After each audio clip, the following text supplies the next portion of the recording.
Hello बच्चावाड़ी, कैसे हो? मेरा नाम है लक्ष्मण और आप सभी का स्वागत है फिर से एक नए चैप्टर के अंदर है यानी कि living organism and life processes. ये चैप्टर के अंदर जो कि हम पढ़ने वाले हैं, आई थिंक मैंने चैप्टर का नाम गलत ले लिया है। तो बच्चों, हम पढ़ने वाले हैं आज life process and living organism part 1 को, जिसका है ये लेक्चर नंबर 1। तो जैसे कि हमारी प्रथा चलती आ रही कि हम सबसे पहले क्या करते हैं, चैप्टर का ओवरव्यू करते हैं, यानी कि हमें चैप्टर के अंदर क्या क्या पढ़ना है ये सब देखते हैं। तो चलिए देखते हैं अपनी रिचुअल को फॉलो करते हुए। तो देखो, ये जो चैप्टर है, सबसे पहले ध्यान से सुनना कि मैं चैप्टर के अंदर तुम्हें क्या बताने वाला हूँ, क्योंकि जो मेरा पढ़ाने का सीक्वेंस है ये चैप्टर का, वो थोड़ा सा अलग है अलग टीचर्स से। क्योंकि अगर तुम्हें पता है मैं कैसे पढ़ाता हूँ तुम्हें, सबसे पहले मैं क्या करता हूँ, तुम्हारी बुक जो है उसको अच्छी तरीके से डीपली एनालाइज करता हूँ। फिर देखता हूँ कि तुम्हें किस तरीके से अच्छे से समझ में आएगा। फिर उस तरीके से मैं अपने नोट्स को डिजाइन करता हूँ, जिसकी वजह से तुम्हें क्या होगा, तुम्हारी कॉन्सेप्ट बिल्डिंग की प्रोसेस में कोई भी दिक्कत नहीं आएगी। और जब तुम्हारी कॉन्सेप्ट बिल्ड हो जाएगी तो तुम्हें उन कॉन्सेप्ट को हिलाने के लिए कोई माई का लाल पैदा नहीं होगा। राइट? तो ये मेरा मोटो रहता है। तो देखो, इस चैप्टर को अच्छी तरीके से समझने के लिए हम इस चैप्टर को डिवाइड करेंगे 3 पार्ट्स में। वैसे तो ये चैप्टर जो है वो तुम्हारा 5 टॉपिक्स में डिवाइडेड है, बट हम इसको डिवाइड करेंगे 3 पार्ट्स में। राइट? यानी कि ये जो चैप्टर है उसको हम कंप्लीट करेंगे 3 लेक्चर्स में। राइट? तो पहले जो पहला पार्ट है वो है, कौन सा है, कंपोनेंट ऑफ फूड है। सेकेंड पार्ट है आपका energy production and third part है आपका सेल डिवीजन पार्ट। तो देखो, मैं लिखता हूँ, क्या लिखता हूँ मैं, ये जो चैप्टर है वो डिवाइडेड है इनटू 3 पार्ट्स। अब वो कौन से हैं वो देखना। पहला जो डिवाइडेड है टॉपिक है वो है कंपोनेंट ऑफ फूड। पहला पार्ट है इसका component of food, component of food. Second part है आपका energy production, energy production. And third part है आपका क्या, cell division, cell division part. Right?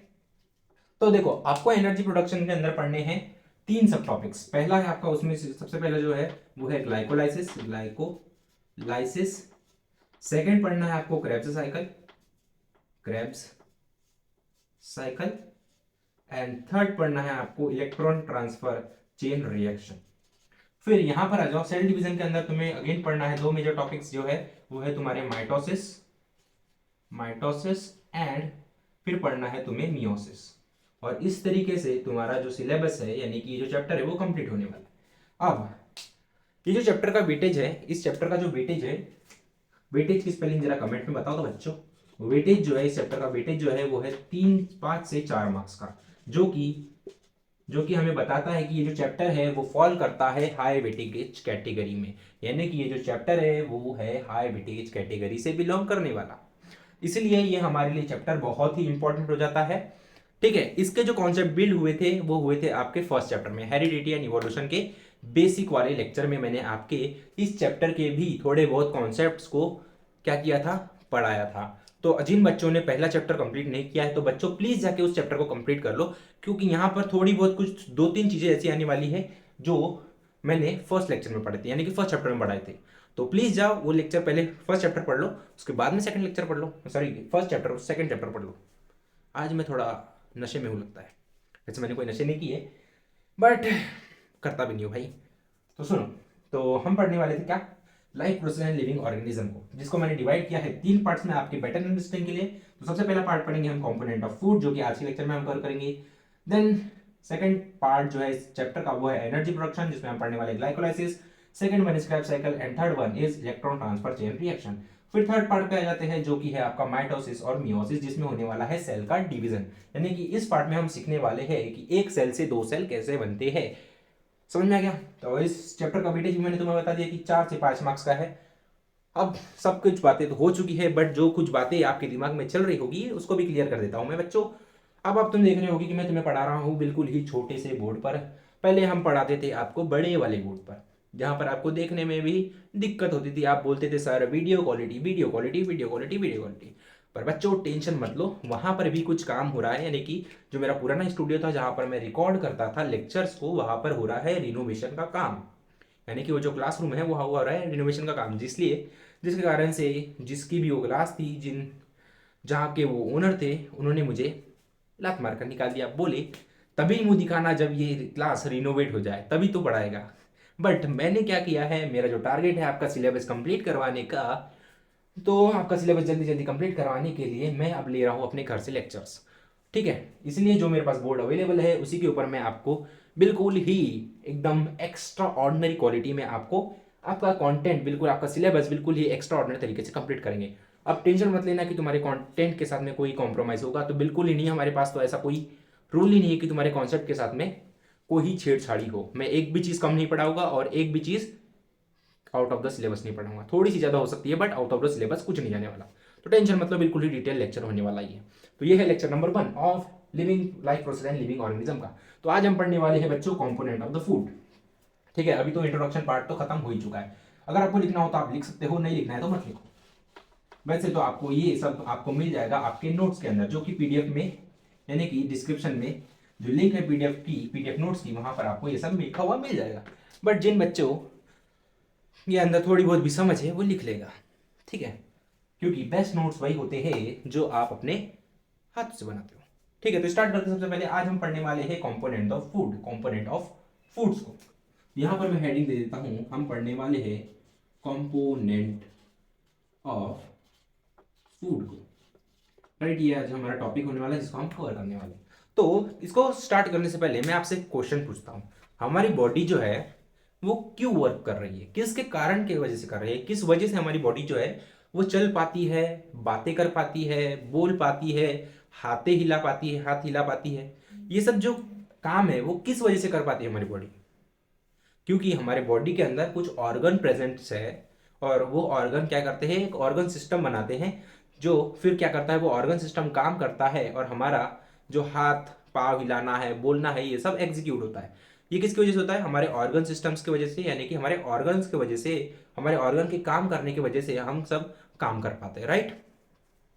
तो क्या मैं कह सकता हूं कि अगर मेरा ऑर्गन काम करेगा अच्छी तरीके से तो मैं भी काम कर पाऊंगा अच्छी तरीके से, राइट। अगर मेरा दिमाग जो है वो अच्छी तरह से काम कर ही नहीं पाएगा तो मैं चीज़ों को याद नहीं रख पाऊंगा, अच्छे से बोल नहीं पाऊंगा, राइट। क्योंकि जो मेरा ब्रेन है वो मेरा है सीपीयू।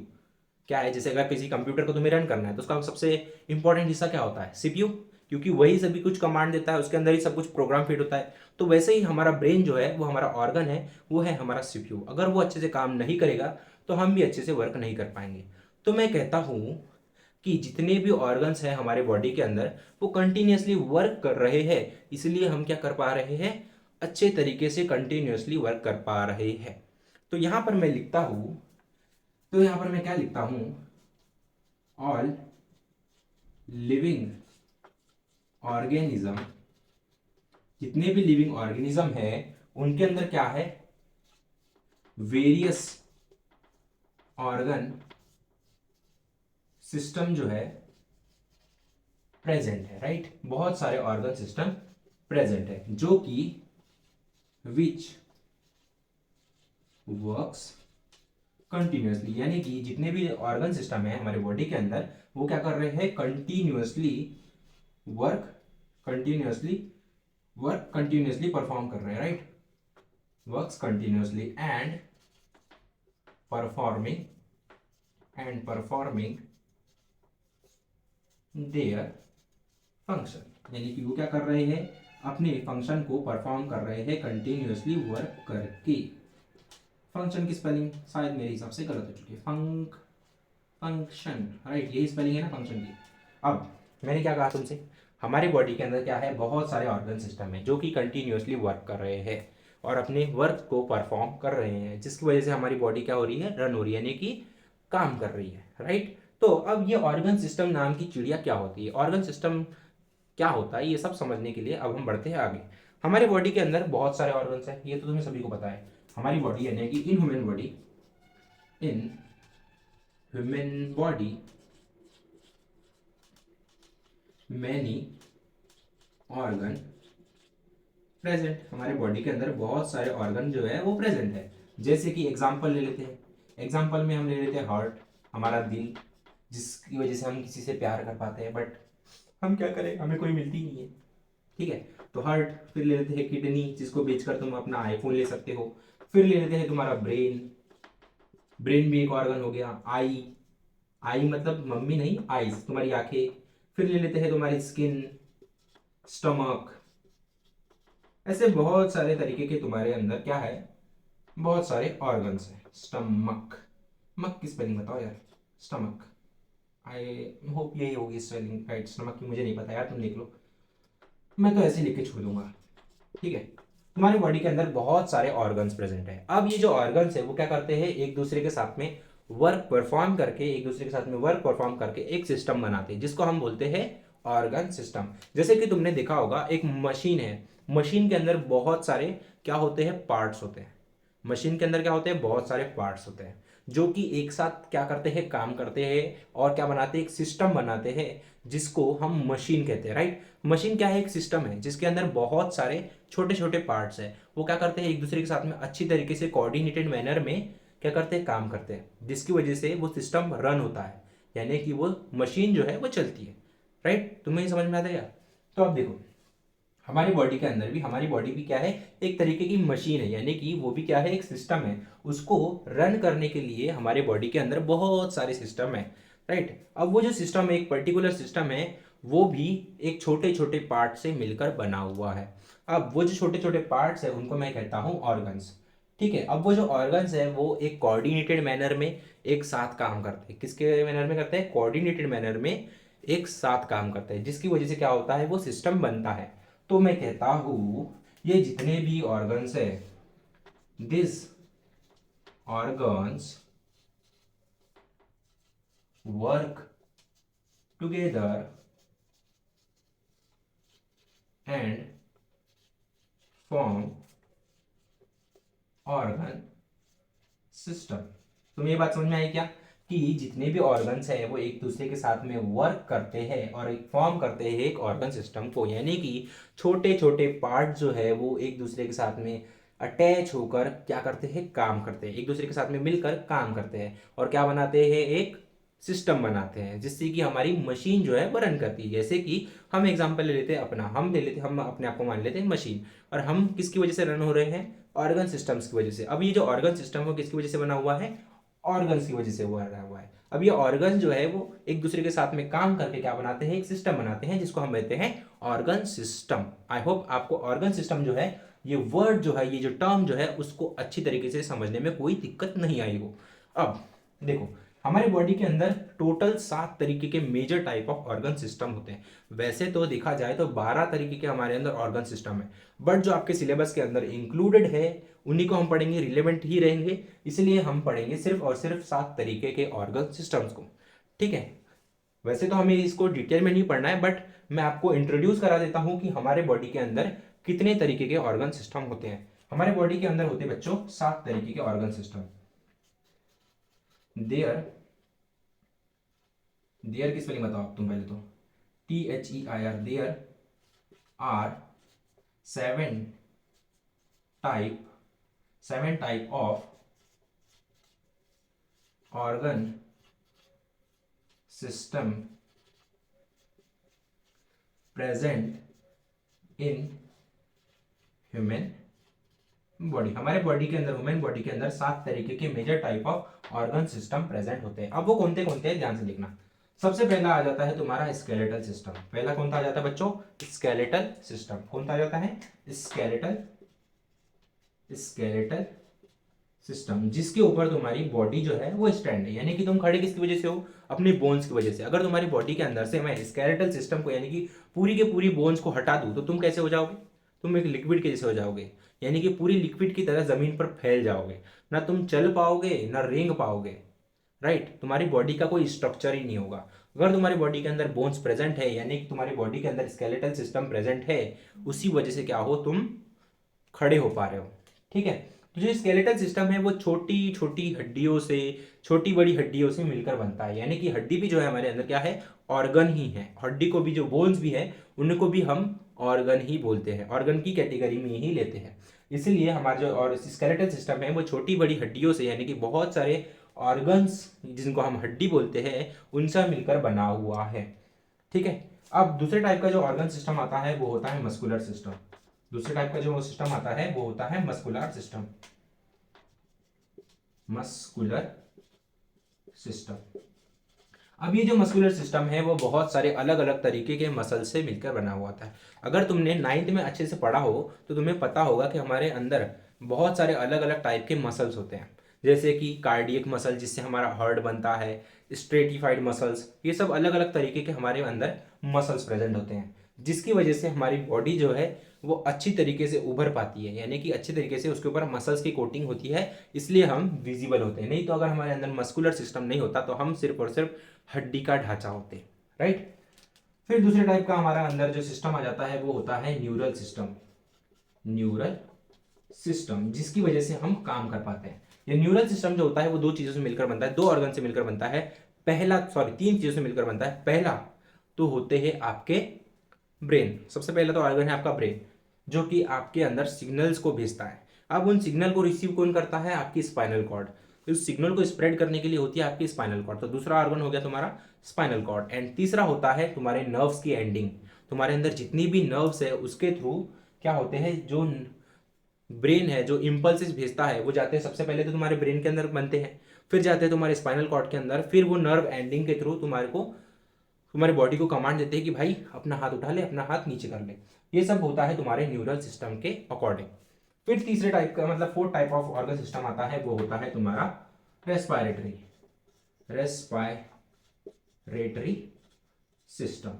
अब ये जो रेस्पिरेटरी सिस्टम है इसका काम होता है किसका? इनहेलेशन और ऑक्सीलेशन का, इनहेलेशन और एक्सहेलेशन का, यानी कि तुम्हारे बॉडी के अंदर ऑक्सीजन लाना और तुम्हारे बॉडी के अंदर से कार्बन डाइऑक्साइड को छोड़ना, इसका काम होता है। ये कौन करता है? तुम्हारा रेस्पिरेटरी सिस्टम करता है, ठीक है। एंड फिर आता है तुम्हारा fifth type of organ system, जो कि है तुम्हारा सर्कुलेटरी सिस्टम। कौन सा होता है बच्चों? Circulatory system. अभी जो सर्कुलेटरी सिस्टम है इसका काम जो होता है वो होता है तुम्हारे सेल तक, तुम्हारे बॉडी के अंदर जितने भी न्यूट्रिएंट्स आ रहे हैं या फिर जो भी तुम बाहर से ले रहे हो, जैसे कि ऑक्सीजन हो गया, फूड हो गया, फूड के अंदर के न्यूट्रिएंट्स हो गया, ये सब तुम्हारे बॉडी के अंदर सेल तक पहुंचाने का जो काम करता है। जो भी तुम बाहर से चीजें ले रहे हो जैसे कि न्यूट्रिएंट्स हो गया या फिर ऑक्सीजन हो गया, न्यूट्रिएंट्स और ऑक्सीजन तुम्हारे सेल तक पहुंचाने का काम करता है तुम्हारा सर्कुलेटरी सिस्टम। अब वो कैसे करता है ध्यान से सुनना। सबसे पहले ऑक्सीजन का एग्जांपल लेते हैं। ऑक्सीजन जो होती है वो कहाँ से आती है? तुम्हारे रेस्पिरेटरी सिस्टम से आ जाती है, ठीक है। यानी कि सबसे पहले तो नोज से आती है, नाक से मैंने ऑक्सीजन लिया, फिर वो कहाँ जाएगी? विंड पाइप में जाएगी, विंड पाइप से कहाँ जाएगी? मेरे लंग्स में जाएगी। अब लंग्स में क्या होगा? अल्वियोलाई होता है, राइट, अल्वियोलाई होता है, जो कि क्या करता है? ऑक्सीजन को ब्लड में देता है, ब्लड में छोड़ देता है और वहां से ब्लड से क्या ले लेता है? कार्बन डाइऑक्साइड ले लेता है। अब देखो ब्लड के अंदर क्या आ गई? क्या आ गई बच्चों? क्या आ गई? क्या आ गई? ऑक्सीजन आ गई। अब ये जो ऑक्सीजन है ब्लड के थ्रू कहाँ जाती है?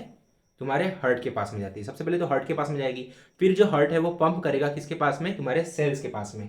तो ये जो सर्कुलेटरी सिस्टम है वो बनता है तीन ऑर्गन से।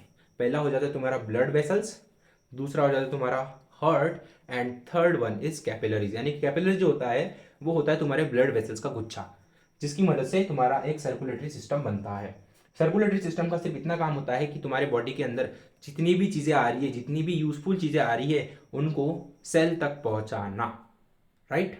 अगर तुम्हारे बॉडी के अंदर जहर भी आ रहा है ना, तो वो कौन सप्लाई करेगा तुम्हारे सेल्स को? सर्कुलेटरी सिस्टम ही सप्लाई करेगा। अगर तुम कोई अच्छी चीज भी खा रहे हो और तुम्हारे शरीर को लग रही है, तो इसका मतलब ये है कि तुम्हारे बॉडी के अंदर जो सर्कुलेटरी सिस्टम है वो अच्छी तरीके से काम कर रहा है। अब आ जाता है तुम्हारा seven type of organ system which is six type of क्या बोलते हैं organ system, which is digestive system. Digestive system का काम तो सबको पता है, अपने खाने को पचाना, यानी कि हमारे जो हम फूड खाते हैं उसको डाइजेस्ट करने का काम करता है। कौन करता है? डाइजेस्टिव सिस्टम करता है। And seventh one is excretory system, यानी कि हमारे बॉडी के अंदर जितना भी वेस्ट बना है डाइजेस्ट होने के बाद में उसको एक्सक्रीट करने के लिए, यानी कि बाहर निकालने के लिए जो ऑर्गन सिस्टम काम करता है वो होता है एक्सक्रीटरी सिस्टम। अब तुम ध्यान से देखोगे, अगर तुम नोटिस करोगे, जैसे कि मैंने पहले एग्जांपल दिया था कि जो सर्कुलेटरी सिस्टम है वो काम करता है, तो वो काम क्या करता है? क्या काम करता है बच्चों? काम क्या करता है पहले तो ये बताओ, काम क्या करता है? जितने भी हमारे बॉडी के अंदर चीजें आ रही है, जैसे कि न्यूट्रिएंट्स हो गए और ऑक्सीजन हो गई, वो क्या करता है? सेल के पास ले जाकर सप्लाई कर देता है। अब सर्कुलेटरी सिस्टम के पास में वो सब चीजें आती कहां से? तो जो न्यूट्रिएंट्स है वो आते हैं हमारे डाइजेस्टिव सिस्टम से, और जो ऑक्सीजन आती है वो आती है रेस्पिरेटरी सिस्टम से। तो क्या मैं ये कह सकता हूँ कि एक जो ऑर्गन सिस्टम है वो इंडिपेंडेंटली वर्क नहीं कर सकता, यानी कि सर्कुलेटरी सिस्टम जो है वो अकेला वर्क नहीं कर सकता, क्योंकि वो डिजाइन है कोई भी चीज आएगी मैं उसको सेल तक ले जाऊंगा, राइट। कोई भी चीज आएगी तो मैं क्या करूंगा, सेल तक ले जा लूंगा। बट अगर सर्कुलेटरी सिस्टम के पास कोई चीज आएगी ही नहीं तो उसको वो सप्लाई कैसे करेगा सेल के पास में? सेल के पास में क्या पहुंचाएगा? हवा। हवा भी तो आनी चाहिए उसके पास में, तभी तो वो सप्लाई करेगा, राइट। तो सेल के पास में ऑक्सीजन और न्यूट्रिएंट्स कौन लाता है? डाइजेस्टिव सिस्टम लाता है न्यूट्रिएंट्स, एंड ऑक्सीजन लाता है तुम्हारा रेस्पिरेटरी सिस्टम। तो इससे हमें समझ में आता है कि जितने भी ऑर्गन सिस्टम हैं वो इंडिपेंडेंटली वर्क नहीं कर सकती। तो मैं यहां पर लिखता हूं, तो यहां पर मैं लिखता हूं this organ system can not work independently,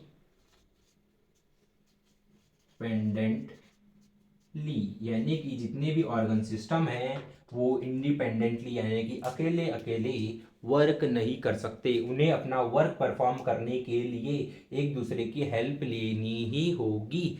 अब इसको सबसे इजी एग्जांपल से समझ लेते हैं वापस से। सर्कुलेटरी सिस्टम का काम होता है कोई भी चीज आएगी वो सेल के पास में पहुंचा देगा। अब वो सेल के पास में पहुंचाने के लिए उसके पास कुछ होना भी चाहिए। अब वो चीजें कहाँ से लेगा? ऑक्सीजन लेगा वो रेस्पिरेटरी सिस्टम से, और न्यूट्रिएंट्स लेगा वो कहाँ से? अपने डाइजेस्टिव सिस्टम से। अब वो दोनों चीजें लेके कहाँ पहुंचा देगा? सेल के पास में पहुंचा देगा। तो तुमने देखा जो सर्कुलेटरी सिस्टम है उसको अपना वर्क परफॉर्म करने के लिए किसकी जरूरत पड़ी?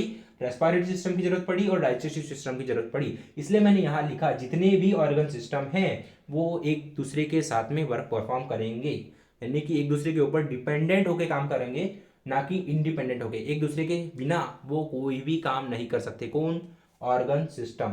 अब यहां पर बात आ जाती है ऑर्गन सिस्टम जो है वो तो इंडिपेंडेंटली काम क्या बोल सकते हैं, परफॉर्म नहीं कर सकता। बट यहां पर क्या ऑर्गन जो है वो अपना काम परफॉर्म कर सकते हैं इंडिपेंडेंटली। यानी कि अगर जो ऑर्गन सिस्टम है, ऑर्गन सिस्टम के अंदर क्या होते हैं, बहुत सारे क्या होते हैं, ऑर्गन्स होते हैं, राइट। बहुत सारे क्या होते हैं, ऑर्गन्स होते हैं, राइट। तो वो जो ऑर्गन्स है वो अपना काम जो है वो स्पेसिफिक काम क्या इंडिपेंडेंटली बिना किसी मदद के कर सकते हैं? तो आंसर इज यस। कैसे? अब देखो, जैसे कि कंप्यूटर होता है, क्या होता है यहाँ पर तुम्हें अब बना के ही दिखाता हूं मैं। क्या है ये तुम्हारा? पहले तो हो गया ये तुम्हारा कंप्यूटर। क्या हो गया बच्चों? कंप्यूटर। ठीक है, इसके पास में होता है सीपीयू। ये क्या हो गया तुम्हारा? सीपीयू। ये हो गया मॉनिटर। मॉनिटर, ठीक है। ये कहाँ कनेक्ट होता है? तुम्हारा सीपीयू से कनेक्ट होता है। और सीपीयू के अंदर क्या होता है? पहले तो होती है तुम्हारी रैम। रैम यहां पर होता है क्या? फिर यहां पर होती है कुछ वायर्स। वायर्स के बाद में क्या होती है? तुम्हारी मेमोरी होती है, मेमोरी, राइट। फिर यहां पर होता है graphic card. Graphic card, graphic card. अब ये जो अलग अलग तरीके के क्या है पार्ट्स है कंप्यूटर के, यानी कि सीपीयू के जो पार्ट्स है वो मिलकर क्या बनाते हैं? एक सिस्टम बनाते हैं, जिसकी वजह से हमारा काम क्या करता है? सीपीयू काम करता है, राइट। तो ये जो पार्ट्स हो गए, क्या सीपीयू के जो पार्ट्स हो गए वो हो गए हमारे क्या? ऑर्गन्स हो गए, राइट। और ये जो एक सिस्टम बना रहे हैं, यानी कि रैम क्या करता है? परफॉर्मेंस इंक्रीज करता है। मेमोरी क्या करती है? स्टोरेज बढ़ाती है। ग्राफिक कार्ड क्या करता है? विजुअल्स को अच्छे से दिखाता है, यानी कि जितने भी हमारे कंप्यूटर के अंदर अच्छे अच्छे कलर्स दिखते हैं वो किसकी वजह से दिखते हैं? ग्राफिक कार्ड की वजह से दिखते हैं, यानी कि एक सिस्टम फॉर्म हो रहा है, राइट। तो ये जो सिस्टम है वो वर्क करता है हमारे पार्ट्स की वजह से, यानी कि ऑर्गन्स की वजह से, राइट। तो ये जो ऑर्गन्स है, रैम जो है वो अपना काम क्या कर सकती है? इंडिपेंडेंटली कर सकती है। रैम का काम क्या होता है?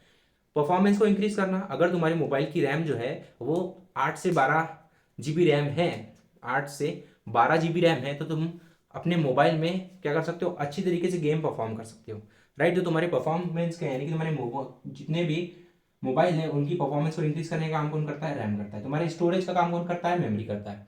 तो ये जो रैम और मेमोरी है वो अपना काम इंडिपेंडेंटली कर सकती है। उसी तरीके से बिना किसी के जरूरत के मेमोरी को काम करने के लिए रैम की जरूरत नहीं है, रैम को काम करने के लिए रैम को काम करने के लिए मेमोरी की जरूरत नहीं है, राइट। बट अगर मुझे ये सिस्टम को वर्क करवाना है तो मुझे इन सभी की मदद लेकर एक सिस्टम बनाना होगा, जिसके लिए मुझे इन सभी की जरूरत पड़ेगी। उसी तरीके से अगर मुझे कोई भी ऑर्गन सिस्टम को चलाना है तो मुझे इन सभी ऑर्गन्स की जरूरत पड़ेगी, राइट। उसमें कोई स्पेसिफिक ऑर्गन्स हो सकते हैं, बट अगर मुझे कोई एक स्पेसिफिक ऑर्गन सिस्टम रन करना है तो मुझे जरूरत पड़ेगी इन सभी ऑर्गन्स की। बट अगर ऑर्गन को इंडिविजुअली वर्क करना है, यानी कि कोई ऑर्गन है जो एक स्पेसिफिक फंक्शन करता है, जैसे कि हार्ट। हार्ट क्या करता है? हार्ट क्या करता है बच्चों? क्या करता है? ब्लड को पंप करता है। अब ब्लड को पंप करने के लिए उसे किसी की जरूरत ही नहीं है। ब्लड को पंप करने के लिए उसकी किसी की जरूरत ही नहीं, क्योंकि वो खुद से ही ब्लड पंप कर सकता है। तो इसलिए हम कहते हैं कि क्या कहते हैं बच्चों, हम कहते हैं, हमारी बुक जो है उसमें लिखा है, अच्छी तरीके से लिखा है, उतने अच्छी तरीके से नहीं लिखा है जितने तरीके से अभी मैं तुम्हें बताने वाला हूं। हमारे अंदर क्या होता है? डिफरेंट डिफरेंट क्या होते हैं? ऑर्गन सिस्टम होते हैं, right. Different organ system having, अब ये डिफरेंट ऑर्गन सिस्टम है हैविंग क्या होते हैं? उनके अंदर वेरियस वेरियस ऑर्गन प्रेजेंट होते हैं, ऑर्गन प्रेजेंट होते हैं, राइट। जो कि present which perform their work independently, which work independently in coordinate, which work independently। अब इसको समझो सबसे पहले, तो इसके आगे नहीं बढ़ते, सबसे पहले ये समझो, जितने भी तुम्हारे बॉडी के अंदर अलग अलग तरीके के ऑर्गन सिस्टम है, उनके अंदर क्या है? अलग अलग तरीके के ऑर्गन प्रेजेंट है। जो ऑर्गन्स प्रेजेंट है वो अपना काम इंडिपेंडेंटली कर सकते हैं। बस इतनी बात समझानी थी। जो ऑर्गन सिस्टम है वो अकेला काम नहीं कर सकता, उसको अपना काम करने के लिए दूसरे ऑर्गन सिस्टम की जरूरत पड़ती है। बट जो ऑर्गन होता है, जो उसके अंदर होता है, जो उसका पार्ट होता है, वो अपना काम इंडिपेंडेंटली कर सकता है। इतनी बात समझ में आ गई? मुझे लगता है मैंने तुम्हें को थोड़ा बहुत कॉम्प्लिकेटेड कर दिया है, बट बच्चों ध्यान से समझना। अगर तुम इसको ध्यान से समझ लोगे ना, तो तुम्हारी बुक का पहला ही पेज है और उसमें पहली ही 4-5 लाइन में ये लिखा हुआ है। मेरा तुम्हारे को ये एक्सप्लेन करने का मोटो ये था कि तुम्हें जो चीजें हैं वो एक्चुअल में समझ में आए, जिससे कि तुम जब आगे पढ़ो, हायर स्टैंडर्ड्स में जाओ, तो तुम्हें कोई दिक्कत ना हो। समझ में आ गया? तो मैंने क्या कहा, वापस से एक शॉर्ट समरी में समझा देता हूँ। हमारी बॉडी के अंदर क्या है? बहुत सारे ऑर्गन सिस्टम प्रेजेंट है, जो क्या करते हैं? कंटिन्यूअसली वर्क परफॉर्म करते हैं, और जिसकी वजह से हमारी बॉडी क्या करती है? काम करती है। अब हमारी बॉडी के अंदर अब ये ऑर्गन सिस्टम बनता कैसे है? तो हमारी बॉडी के अंदर बहुत सारे ऑर्गन प्रेजेंट होते हैं, जो कि क्या करते हैं? एक दूसरे के साथ में काम करके एक ऑर्गन सिस्टम बनाते हैं। हमारी बॉडी के अंदर 7 तरीके के ऑर्गन सिस्टम होते हैं। वो है ये, पहला होता है स्केलेटन, दूसरा होता है मस्कुलर, तीसरा होता है न्यूरल, चौथा है respiratory, fifth one is circulatory, sixth one is digestive system and seventh one is excretory system. अब ये जो ऑर्गन सिस्टम्स है वो एक दूसरे के साथ में वर्क करते हैं, यानी कि कोई भी ऑर्गन सिस्टम अकेला वर्क नहीं कर सकता, उसे अपना वर्क परफॉर्म करने के लिए दूसरे ऑर्गन सिस्टम की मदद लेनी होगी। बट जो ये ऑर्गन सिस्टम है जिसके अंदर अलग अलग ऑर्गन प्रेजेंट है, वो क्या करते हैं? वो अपना काम खुद से इंडिपेंडेंटली कर सकते हैं। जैसे कि हार्ट ले लेते हैं या फिर किडनी के ले लेते हैं। किडनी क्या करता है? तुम्हारे अंदर जो यूरिन है उसको बनाता है, तो किडनी को यूरिन बनाने के लिए किसी दूसरे ऑर्गन की जरूरत नहीं पड़ती।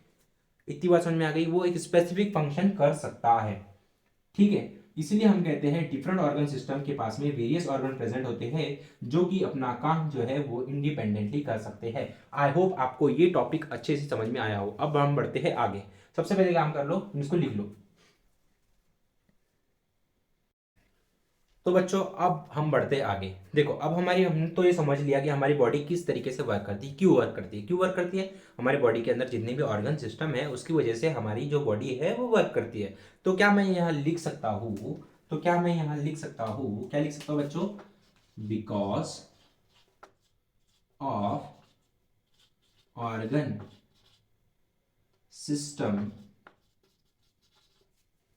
Of organ system, our body works. यानी कि अगर हमारे बॉडी के अंदर ऑर्गन सिस्टम है तो हमारी बॉडी जो है वो वर्क करेगी। अब हमारी बॉडी को वर्क करने के लिए क्या चाहिए? एनर्जी चाहिए। क्योंकि कोई भी ऑर्गन सिस्टम तभी रन करेगा, तुम्हारा मोबाइल भी तभी काम करेगा जब उसके अंदर क्या होगी? चार्जिंग होगी, यानी कि टाइप ऑफ एनर्जी होगी। उसी तरीके से हमारी बॉडी तभी काम करेगी, तभी हमारी बॉडी के ऑर्गन सिस्टम काम करेंगे, तभी हमारी बॉडी के ऑर्गन काम करेंगे, जब हमारे अंदर क्या होगी? एनर्जी होगी। तो मैं यहां लिखता हूं to perform work, to perform work we need, क्या हमें क्या किसकी जरूरत होगी, वी नीड एनर्जी। हमें किसकी जरूरत पड़ेगी, एनर्जी की, यानी कि हमें किसकी जरूरत पड़ेगी, चार्जिंग की जरूरत पड़ेगी। इसलिए हम बार बार क्या खाते हैं, खाना खाते हैं। जिन बच्चों का मेटाबॉलिज्म ज्यादा स्ट्रांग होगा, जिन बच्चे के अंदर क्या होगा, मेटाबॉलिज्म ज्यादा फास्ट होगा, उसके अंदर क्या होगी, एनर्जी जल्दी क्या हो जाती है, यूज हो जाती है। वो बैठा भी रहेगा ना, उसका मेटाबॉलिज्म अगर एकदम फास्ट है तो वो क्या होगा, बैठा भी रहेगा तो उसका फूड जो है वो डाइजेस्ट हो जाएगा, उसकी कैलोरीज जो है वो बर्न हो जाएगी। कैलोरीज क्या होती है पहले बता दूं, कैलोरीज जो होती है वो एनर्जी की एक टाइप ऑफ यूनिट होती है। आगे हम उसके बारे में पढ़ेंगे। अब तुमने देखा होगा कि कुछ बच्चे जो होते हैं ना, वो खाते तो बहुत है पर रहते पतले हैं। वो क्या हो जाते हैं, पतले रह जाते हैं। अब वो क्यों होता है, उनका जो मेटाबॉलिज्म होता है वो क्या होता है, बहुत फास्ट होता है। इसकी वजह से क्या होता है, उनके अंदर जो एनर्जी है वो जल्दी से क्या हो जाती है, यूज हो जाती है। बहुत फास्टली बैठा भी रहेगा ना तभी भी उसकी एनर्जी यूज होती रहेगी। तो अब हमारी बॉडी को किसकी जरूरत पड़ रही है काम करने के लिए, किसकी जरूरत पड़ रही है, एनर्जी की जरूरत पड़ रही है। अब ये एनर्जी कहां से आएगी, एनर्जी कम्स फ्रॉम, हमारे अंदर एनर्जी कहां से आएगी बच्चों, खाने से, ऑब्वियसली बात है। कहां से आएगी, फ्रॉम फूड। कहां से आएगी, फूड। अब फूड के अंदर क्या होता है जिससे हमें एनर्जी मिलती है। अब हम सबको तो पता है हमें एनर्जी मिलती है फूड से, पर हमको ये पता करना है कि फूड के अंदर ऐसा क्या होता है जिससे कि हमें एनर्जी मिलती है। तो बच्चों फूड के अंदर होता है, फूड हैविंग न्यूट्रिएंट्स, फूड के अंदर होता है nutrients which, food having nutrients which help to make energy with oxygen. यानी कि मैं कह रहा हूं हमारे फूड के अंदर क्या प्रेजेंट होता है, न्यूट्रिएंट्स प्रेजेंट होता है, जो कि हमें एनर्जी बनाने के लिए मदद करता है। किसके साथ में, ऑक्सीजन के साथ में। अगर तुम इस डेफिनेशन को, ये जो मैंने स्टेटमेंट लिखा हूं उसको अगर तुम ध्यान से पढ़ोगे तो तुम्हें समझ में आएगा कि हमारे बॉडी को एनर्जी बनाने के लिए दो चीजों की जरूरत पड़ती है। किन किन की, पहली तो न्यूट्रिएंट की जरूरत पड़ेगी और दूसरी पड़ेगी हमें ऑक्सीजन की। तो ये मैं लिख सकता हूं, यहां मैं लिख सकता हूं, यहां पर मैं क्या लिख रहा हूं, to to generate to generate energy we need oxygen. हमें किसकी जरूरत पड़ेगी, ऑक्सीजन एंड न्यूट्रिएंट्स की जरूरत पड़ेगी। एनर्जी जनरेट करने के लिए हमें ऑक्सीजन की जरूरत पड़ेगी और न्यूट्रिएंट्स की जरूरत पड़ेगी। तो मैं यहां लिख सकता हूं, टू प्रोड्यूस एनर्जी, हमें एनर्जी प्रोड्यूस करने के लिए ऑक्सीजन इज नेसेसरी। मेरे लिए ऑक्सीजन जो है वो नेसेसरी है, किसके लिए, एनर्जी प्रोडक्शन के लिए। अब कुछ केसेस में क्या होता है, हमारी बॉडी जो है वो बिना ऑक्सीजन के क्या करती है, एनर्जी प्रोड्यूस कर देती है। अब वो कैसे होता है, ध्यान सुनना। तुम क्या करो लगभग 1 मिनट के लिए अपनी नाक बंद कर लो। तुम क्या कर लो, अपने लगभग 1 मिनट के लिए नाक बंद कर लो। ठीक है, जब तुम नाक बंद करोगे अपनी तो तुम्हारे अंदर ऑक्सीजन का सप्लाई बंद हो जाएगा, तुम्हारे बॉडी के अंदर ऑक्सीजन कहीं से भी नहीं जाएगी। ठीक है, मुंह भी बंद करो नाक भी बंद करो, नहीं तो पता चल रहा है तुम नाक बंद कर रहे हो, मुंह खोल के रख रहे हो। ठीक है, तो तुम अपना मुंह भी बंद करो नाक भी बंद करो 1 मिनट के लिए। जितनी कैपेसिटी हो रोक सको अपनी सांस को उतना ही रोकना, नहीं तो पता चले लेक्चर दिख रहे हो, मैंने बोला है तुम्हें मुंह बंद करो नाक बंद कर, तो पता चल रहा है तुम टैब बोल गए। भाई ऐसा मत करना, जितनी तुम्हारे अंदर कैपेसिटी है उतना ही क्या करना, रोक के रखना। ठीक है, अब तुम क्या करो, अपनी नाक और मुंह को बंद करो। अब तुम ऑब्जर्व करोगे कि तुम्हारी बॉडी जो है वो अलर्ट मोड में चली जाती है। अगर तुम्हें कोई जगह ऐसी है जहां पर ऑक्सीजन की मात्रा, जैसे जैसे तुम कहाँ पर जाते हो, स्काई में जाते हो, हवा में जाते हो, वहां पर क्या होता है, ऊपर ऊपर जाते हो स्काई में, वहां पर क्या होता है, ऑक्सीजन लेवल जो होते हैं कम होते हैं। या फिर तुम ऐसा समझ लो, जो स्विमर्स होते हैं, जो अगर तुम कभी पानी में डूबे हो तो तुम्हें होगा क्या, तुम्हारे बॉडी के ऑक्सीजन लेवल गिरना स्टार्ट होते हैं, जिसकी वजह से क्या होता है, तुम्हारी बॉडी जो है वो वर्क करना बंद कर देती है। राइट, हमारी बॉडी वर्क करना बंद क्यों कर देती है, क्योंकि हमारे बॉडी के अंदर ऑक्सीजन सप्लाई क्या हो जाता है, बंद हो जाता है, जिसके कारण क्या होता है, एनर्जी प्रोडक्शन बंद हो जाती है। और एनर्जी ही नहीं रहेगी हमारी बॉडी के अंदर तो हम ना तैर पाएंगे ना फड़फड़ा पाएंगे पानी के अंदर। इसलिए हमें दूसरे पर्सन की जरूरत पड़ती है जो कि हमें ऑक्सीजन मिल जाता है, यानी कि पानी से बाहर निकालकर हमें माउथ ब्रीदिंग देता है, जिससे क्या होती है हमारे बॉडी के अंदर ऑक्सीजन सप्लाई होती है और स्टार्ट हो जाती है एनर्जी प्रोडक्शन, जिसकी वजह से हम जाग जाते हैं। अगर हमारे बॉडी को वर्क करना है तो मैंने पहले ही कहा हमें किसकी जरूरत पड़ेगी, ऑर्गन सिस्टम की, और ऑर्गन सिस्टम को रन करने के लिए हमें किसकी जरूरत पड़ेगी, एनर्जी की। तो और एनर्जी बनाने के लिए हमें किसकी जरूरत पड़ेगी, ऑक्सीजन के लिए। इसलिए हमारी बॉडी को ऑक्सीजन की सबसे ज्यादा जरूरत पड़ती है, क्योंकि हमें एनर्जी बनानी होती है।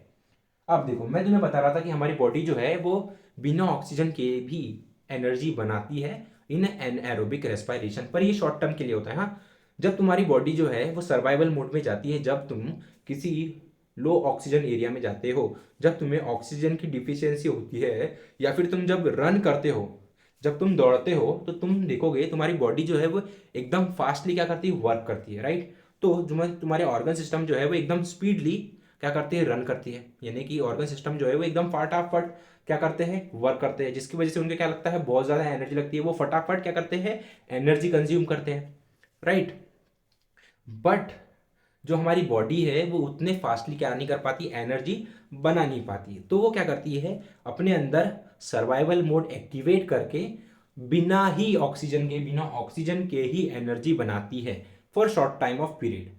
थोड़े से समय के लिए क्या करती है हमारी बॉडी जो है बिना ऑक्सीजन के एनर्जी प्रोड्यूस करती है, जिसको हम कहते हैं एनएरोबिक रेस्पिरेशन। इतनी बात समझ में आ गई। आई होप आपको ये समझ में आ गया होगा कि हमारे बॉडी के अंदर ऑक्सीजन कैसे बनती, ऑक्सीजन की मदद से एनर्जी कैसे बनती है।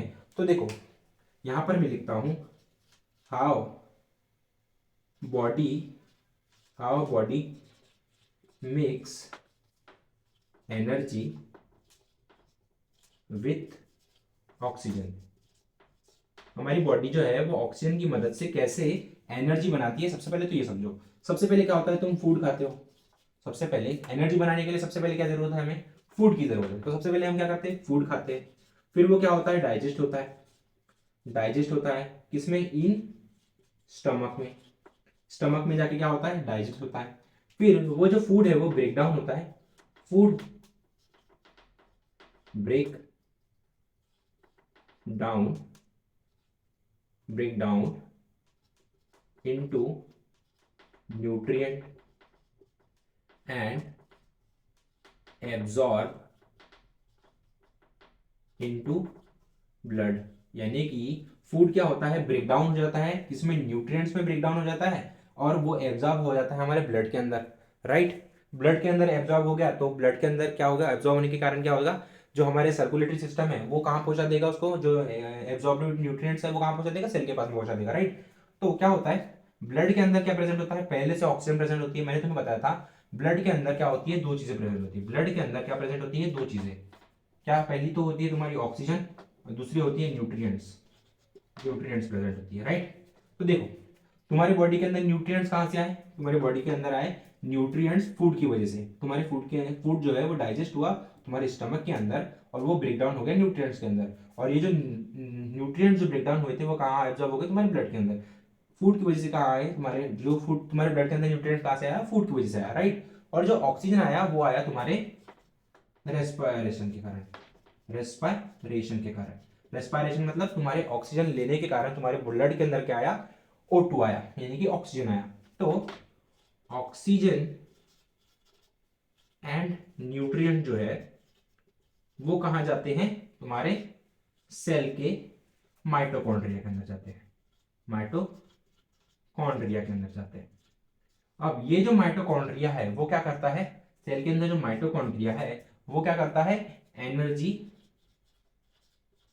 प्रोडक्शन करता है, एनर्जी प्रोडक्शन करता है इन द फॉर्म ऑफ एटीपी के रूप में। ये जो माइटोकॉन्ड्रिया है वो क्या करता है, एनर्जी प्रोड्यूस करता है तुम्हारी बॉडी के अंदर।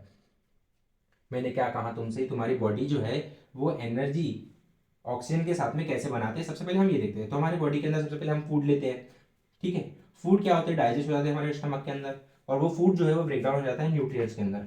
अब ये न्यूट्रिएंट्स है हमारी बॉडी जो है वो एब्जॉर्ब कर लेती है अपने ब्लड के अंदर। हमारे ब्लड जो है उसमें ये जो न्यूट्रिएंट्स है वो एब्जॉर्ब हो जाते हैं। अब ब्लड के अंदर पहले से ही ऑक्सीजन प्रेजेंट है, अब उसके साथ में कौन आ गया, न्यूट्रिएंट्स आ गया। अब न्यूट्रिएंट्स और ऑक्सीजन कहाँ चले जाते हैं? हमारे सेल के पास में। सेल के अंदर एक ऑर्गेनेली होती है जिसको हम माइटोकॉन्ड्रिया बोलते हैं, जो कि क्या करती है? एनर्जी प्रोडक्शन करती है इन द फॉर्म ऑफ एटीपी। यानी कि ये जो माइटोकॉन्ड्रिया है वो एटीपी के रूप में हमारी बॉडी के अंदर क्या करता है? एनर्जी प्रोड्यूस करता है। अब हम देखते हैं माइटोकॉन्ड्रिया और एटीपी क्या होती है। इतनी बात समझ में आ गई? अब इसको तुम लिख लो फट से। तो देखो बच्चों, अभी हमने क्या देखा कि हमारा जो बॉडी है उसके अंदर एनर्जी कैसे बनती है? ऑक्सीजन के साथ में। कैसे देखा हमने? सबसे पहले हम क्या करते हैं? फूड खाते हैं, राइट। यहाँ पर मैं ब्लैक मार्कर का यूज करना चाहूंगा क्योंकि मैं देख रहा हूँ कि जो बोर्ड पर है उसमें रेड मार्कर जो है वो विजिबल नहीं हो रहा है। तो देखो, सबसे पहले हम क्या करते हैं? फूड को खाते हैं। फूड क्या होता है? डाइजेस्ट होता है। डाइजेस्ट होता है। डाइजेस्ट होने के बाद में वो ब्रेक डाउन हो जाता है। ब्रेक डाउन हो जाता है इनटू न्यूट्रिएंट्स में। न्यूट्रिएंट्स में ब्रेक डाउन हो जाता है, ठीक है। फिर वो कहाँ चले जाता है? ब्लड के अंदर। ब्लड के अंदर चले जाता है। ब्लड के अंदर क्या होता है? पहले से ऑक्सीजन प्रेजेंट होता है, फिर उसमें कहाँ आ जाता है? न्यूट्रिएंट भी आ जाते हैं। न्यूट्रिएंट भी आ जाते हैं। फिर ये जो न्यूट्रिएंट्स और ऑक्सीजन है वो कहाँ चली जाती है? सेल के अंदर चले जाते हैं। सेल के अंदर क्या होता है? एक ऑर्गेनेली प्रेजेंट होती है।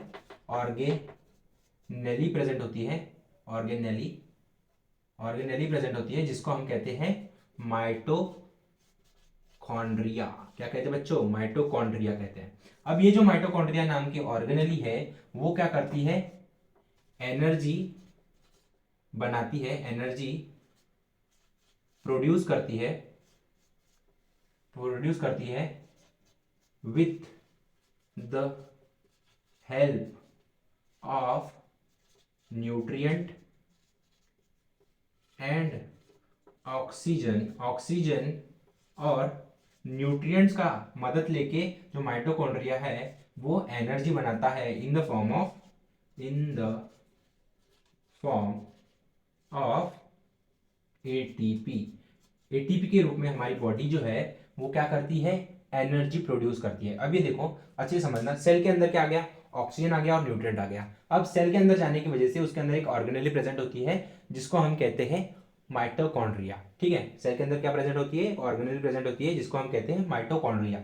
अब ये माइटोकॉन्ड्रिया क्या करता है? एनर्जी प्रोड्यूस करता है। किसकी मदद से? हमारे ब्लड के अंदर जो हमारे सेल के अंदर जो ऑक्सीजन और न्यूट्रिएंट्स आए हैं उन दोनों की मदद से क्या करता है? एनर्जी प्रोड्यूस करता है।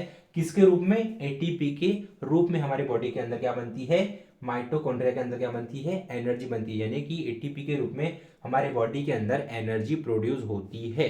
इसीलिए हम क्या कहते हैं? इसीलिए हम क्या कहते हैं? माइटोकॉन्ड्रिया जो है is the power house of the cell. यानी कि एनर्जी कहां प्रोड्यूस हो रही है? सेल के अंदर प्रोड्यूस हो रही है। इसीलिए हम क्या कहते हैं? जो माइटोकॉन्ड्रिया है वो क्या करता है? एनर्जी बनाता है। और तुम्हें पता है जो पावर हाउसेस होते हैं वो क्या करते हैं? इलेक्ट्रिसिटी बनाते हैं, जिसको हम कहते हैं एनर्जी बनाते हैं, राइट। उसी तरीके से हमारा माइटोकॉन्ड्रिया जो है वो क्या है? एक पावर हाउस है जो कि हमारे बॉडी के अंदर क्या बनाता है? एनर्जी बनाता है इन द फॉर्म ऑफ एटीपी। इसलिए हम माइटोकॉन्ड्रिया को क्या कहते हैं? जो माइटोकॉन्ड्रिया है वो पावर हाउस है। किसका? हमारे सेल का। या फिर कह सकते हो बॉडी का भी कह सकते हो। Power house of the cell या फिर power house of the body जो है वो है क्या? माइटोकॉन्ड्रिया है। ठीक है, इतनी बात समझ में आ गई। अब देखो माइटोकॉन्ड्रिया दिखता कैसा है। वैसे तो तुम्हारे बुक में दिया नहीं होगा, मैंने उतना गौर नहीं किया, बट मैं बता देता हूँ कि सेल सेल ये हो गया कि दिखता कैसा है। ये हो गया तुम्हारा सेल, ठीक है। सेल के अंदर होता है न्यूक्लियस, ये तो तुम सबको पता है। न्यूक्लियस, न्यूक्लियस होता है, इसके अंदर होता है साइटोप्लाज्म। क्या होता है? साइटोप्लाज्म। साइटोप्लाज्म जो कि लिक्विड होता है। क्या होता है? लिक्विड होता है, राइट। क्या होता है? साइटोप्लाज्म लिक्विड होता है, ठीक है। अब ये साइटोप्लाज्म के अंदर होते हैं ऑर्गेनेलीज। क्या होते हैं? ऑर्गेनेलीज, ठीक है। ऑर्गेनेलीज, ऑर्गेनेलीज प्रेजेंट होते हैं। बहुत सारे तरीके के हो सकते हैं, जैसे कि ले लो माइटोकॉन्ड्रिया, ले लो माइटोकॉन्ड्रिया, माइटोकॉन्ड्रिया ले लो। और कैसे ले सकते हो? गोल्गी बॉडी, गोल्गी बॉडी, ऑल्गी बॉडी, वैक्यूल, वैक्यूल। ऐसे बहुत सारे तरीके के हमारे सेल के अंदर बहुत सारे ऑर्गेनेली प्रेजेंट होते हैं। बट हमें जो इसके ऊपर फोकस करना है वो है हमारा माइटोकॉन्ड्रिया। तो देखो माइटोकॉन्ड्रिया जो है वो हमारे डोनट की जैसा दिखता है। कैसे दिखता है? डोनट की जैसा। उसके अंदर कुछ इस तरीके से, वो कुछ इस तरीके से दिखता है। क्या? हमारा माइटोकॉन्ड्रिया कुछ इस तरीके से दिखता है। ये हो गया तुम्हारा माइटोकॉन्ड्रिया, जो कि इस तरीके से दिखता है। कहाँ प्रेजेंट होता है? हमारा सेल के अंदर प्रेजेंट होता है। कौन? माइटोकॉन्ड्रिया प्रेजेंट होता है, और वो कुछ इस तरीके से दिखता है। तुम्हारे अच्छे से समझने के लिए मैंने ये डायग्राम बनाई है कि वैसे तो तुम्हारे बुक के अंदर प्रेजेंट है, एक जगह प्रेजेंट है जहां तुम्हारी इलेक्ट्रॉन ट्रांसफर चेन रिएक्शन दी हुई ना, उसके राइट साइड में डायग्राम बनी हुई है तुम्हारे माइटोकॉन्ड्रिया की। राइट, तो अब तुम्हें समझ में आ जाएगा कि माइटोकॉन्ड्रिया जो है वो कुछ इस तरीके से दिखता है। ठीक है, ये समझ में आ गया। अब बात करते हैं हम, जो हमारे माइटोकॉन्ड्रिया ने एटीपी बनाई है वो क्या है। एटीपी जो बनाई है, जो एनर्जी बनाई है इन द फॉर्म ऑफ एटीपी, वो क्या है, अच्छे से समझेंगे, ध्यान से देखना। सबसे पहले क्या करो, इसको तो लिख लो भाई, पहले से फट से लिख लिया। पॉज करो और लिख लो यार, पॉज करो और लिख लो फटाक से, टेंशन की कोई बात ही नहीं है। ठीक है, तो अब देखते हैं एटीपी क्या होती है। एटीपी क्या होती है? एटीपी एटीपी एटीपी क्या होती है? तो देखो, एटीपी जो है, एटीपी इसका जो फुल फॉर्म होता है वो होता है adeno adeno adenosine triphosphate. Adenosine triphosphate इसका फुल फॉर्म होता है किसका? एटीपी का। ठीक है, ये जो एडेनोसिन ट्राइफॉस्फेट है, अगर मैं इसका ब्रेक डाउन करूं तो मुझे क्या मिलता है? एक मिलता है एडेनिन, एडेनिन, दूसरा मिलता है ट्राइफॉस्फेट। ट्राइफॉस्फेट यानी कि अगर ट्राइफॉस्फेट को मैं फिर से ब्रेक डाउन करूं तो मुझे मिलते हैं 3 फॉस्फेट, फॉस्फेट के मॉलिक्यूल्स, फॉस्फेट मॉलिक्यूल मिलते हैं। राइट, तो ये जो एडिनोसिन ट्राइफॉस्फेट है ये क्या है? एनर्जी रिच, एनर्जी रिच क्या है? मॉलिक्यूल है। क्या है? पहली बात तो ये समझो कि ये जो एडेनोसिन ट्राइफॉस्फेट है यानी कि एटीपी जो है वो एनर्जी रिच मॉलिक्यूल है। ठीक है, ये क्या करता है? एनर्जी जो है, एनर्जी स्टोर करता है, energy store between phosphate bond. Phosphate के जो बॉन्ड्स बनाता है, यानी कि अभी हम समझेंगे कि ये फॉस्फेट बॉन्ड्स है उसके अंदर कहां पर एनर्जी स्टोर होती है। तो बात समझ में आ गई। तो जो एटीपी है वो क्या करता है? एनर्जी स्टोर करता है किसके बीच में? फॉस्फेट बॉन्ड्स के बीच में अपनी एनर्जी जो है वो स्टोर करता है। ठीक है, अभी मैंने तुमको वो क्या बताया, अब यहां पर ध्यान से देखना। अभी मैं अच्छे तरीके से लिख रहा हूं जैसे कि तुम्हें और अच्छे तरीके से समझ में आए। अभी मैंने क्या किया, एडिनोसिन ट्राइफॉस्फेट के यहाँ पर मैं क्या लिखता हूँ? फुल फॉर्म लिखता हूँ। तो देखो क्या लिखा मैंने? एडिनोजाइन ट्राइफॉस्फेट। राइट, एडेनोसिन ट्राइफॉस्फेट किसका फुल फॉर्म है बच्चों? एटीपी का फुल फॉर्म। एडिनोसिन, एडिनोसिन से तुम्हें क्या पता चलता है? एडेनोसिन का मतलब है एडेनिन, एडेनिन। ठीक है, एडेनिन क्या होता है? एक नाइट्रोजिनस बेस है। क्या है? एक नाइट्रोजनस बेस है। कौन? एडेनिन। ठीक है, ट्राई का मतलब होता है 3, फॉस्फेट का मतलब होता है फॉस्फेट ही, यानी कि 3 फॉस्फेट, 3 फॉस्फेट और एक एडेनिन मिलकर क्या बनाता है तुम्हारा? 3 फॉस्फेट और एक एडेनिन मिलकर कौन बनाता है? क्या बनाता है तुम्हारा? एक एटीपी बनती है। क्या बनती है? एक एटीपी बनती है, यानी कि एक एडेनिन और 3 फॉस्फेट मिलकर बनाते हैं तुम्हारी एक एटीपी, जो कुछ इस तरीके से दिखती है। किस तरीके से दिखती है बच्चों? देखना यहाँ पर ध्यान से, इसकी डायग्राम जो है वो इस तरीके से है। ये हो गया तुम्हारा एडेनिन। क्या होगा बच्चों तुम्हारा? एडेनिन।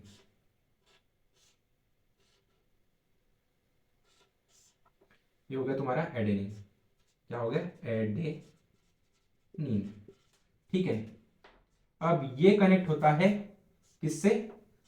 शुगर से, जिसको हम कहते हैं राइबोस, या फिर कह सकते हो 1 2 3 4, एक सेकंड एक सेकंड एक सेकंड, 5 पेंटागन होता है ना। ये हो गया तुम्हारा शुगर, इसको हम कहते हैं पेंटोज,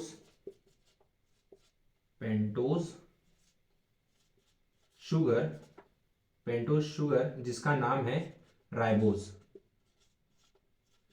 यहाँ पर एडेनिन और फॉस्फेट को साथ में जोड़ने के लिए हम यूज करते हैं शुगर का, जिसको हम बोलते हैं राइबोज। इतनी बात समझ में आ गई। अब ये जो राइबोज है वो जुड़ा होता है 3 फॉस्फेट मॉलिक्यूल से, 3 फॉस्फेट मॉलिक्यूल से, राइट। तो ये कुछ इस तरीके से हमारे एडेनिन यानी कि एटीपी जो है वो कुछ इस तरीके से दिखता है, ठीक है।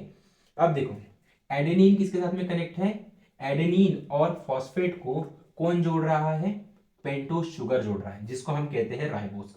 इतनी बात समझ में आ गई। अब ये जो डायग्राम है वो तुम्हें तुम्हारे बोर्ड में पूछ सकता है फिल इन द ब्लैंक्स के रूप में, यानी कि तुम्हें पूछेगा, ये बता देगा, ये यहाँ पर एक ब्लैंक दे देगा और बोलेगा नंबर 1 करके मार्क कर देगा और बोलेगा इसका नाम बताओ, इसका नाम बताओ, इसका नाम बताओ। तो ये जो ये 3 बॉन्ड्स है ये क्या है, ये तुम्हारे फॉस्फेट है, फॉस्फेट है, राइट। अब यहाँ पर 3 है इसलिए हम लिखते हैं ट्राइफॉस्फेट। एडोनिसिन मतलब एक एडेनिन और 3 फॉस्फेट। यहाँ पर क्या एक एडेनिन है, राइट, एक एडेनिन है, ये टोटल एक एडेनिन है। फिर ये कनेक्ट किसके साथ में है, 3 फॉस्फेट के साथ में, इसलिए हम कहते हैं जो एटीपी है वो है एडेनोसिन ट्राइफॉस्फेट। अब यहाँ पर बात आती है एनर्जी स्टोर बिटवीन क्या है, फॉस्फेट बॉन्ड, यानी कि जो हमारी एटीपी है वो एनर्जी स्टोर करती है फॉस्फेट बॉन्ड्स के रूप में, यानी कि फॉस्फेट बॉन्ड के बीच में एनर्जी स्टोर करती है। तो देखो जब ये एनर्जी यानी कि जब ये एटीपी ये बॉन्ड्स को तोड़ता है, क्या करता है, जब हम एटीपी के फॉस्फेट बॉन्ड्स को तोड़ते हैं तो यहां से एनर्जी जो है वो रिलीज होती है, राइट। क्या होती है, जब हम एटीपी के फॉस्फेट मॉलिक्यूल्स के बॉन्ड को तोड़ते हैं तो वहां से क्या निकलती है, एनर्जी रिलीज होती है, जिसको हमारी बॉडी रिक्वायरमेंट के हिसाब से क्या करती है, यूज करती है। क्या करती है बच्चों, यूज करती है। तो मैं क्या लिख सकता हूं, तो मैं यहां पर लिखता हूं, तो यहां पर मैं लिखता हूं as per requirement, as per requirement of body, as per the requirement of body क्या होता है, ATP as per the requirement of body phosphate, phosphate phosphate की स्पेलिंग बताओ भाई, phosphate bonds breaks and energy will be released, यानी कि जैसे जैसे हमारी बॉडी को क्या होगी, एनर्जी की रिक्वायरमेंट पड़ेगी, वैसे वैसे हमारी बॉडी के अंदर जो एटीपी है वैसे वैसे जो एटीपी के फॉस्फेट के बॉन्ड है वो क्या होंगे, टूटेंगे और उस फॉस्फेट बॉन्ड के अंदर से हमें क्या मिलेगी, एनर्जी मिलेगी, जिसको हमारी बॉडी जो है वो यूज करेगी और वर्क्स को परफॉर्म करेगी। आई होप आपको एटीपी जो है वो समझ में आ गया होगा। नहीं भी समझा है तो ध्यान से समझना, वापिस से बता रहा हूं कि एटीपी क्या होता है। एटीपी ज्यादा कोई बड़ी चीज नहीं होती है, वो होती है एडेनोसिन ट्राइफॉस्फेट, इसका फुल फॉर्म है, ठीक है। ये होता है एनर्जी रिच मॉलिक्यूल जो एनर्जी स्टोर करता है अपने फॉस्फेट बॉन्ड के बीच में, ठीक है। जो फॉस्फेट है वो बनता है एक एडेनिन और 3 फॉस्फेट की मदद से बनता है, और उन दोनों को कनेक्ट करने के लिए होता है हमारे पास पेंटोस शुगर, जिसको हम बोलते हैं राइबोज, ठीक है।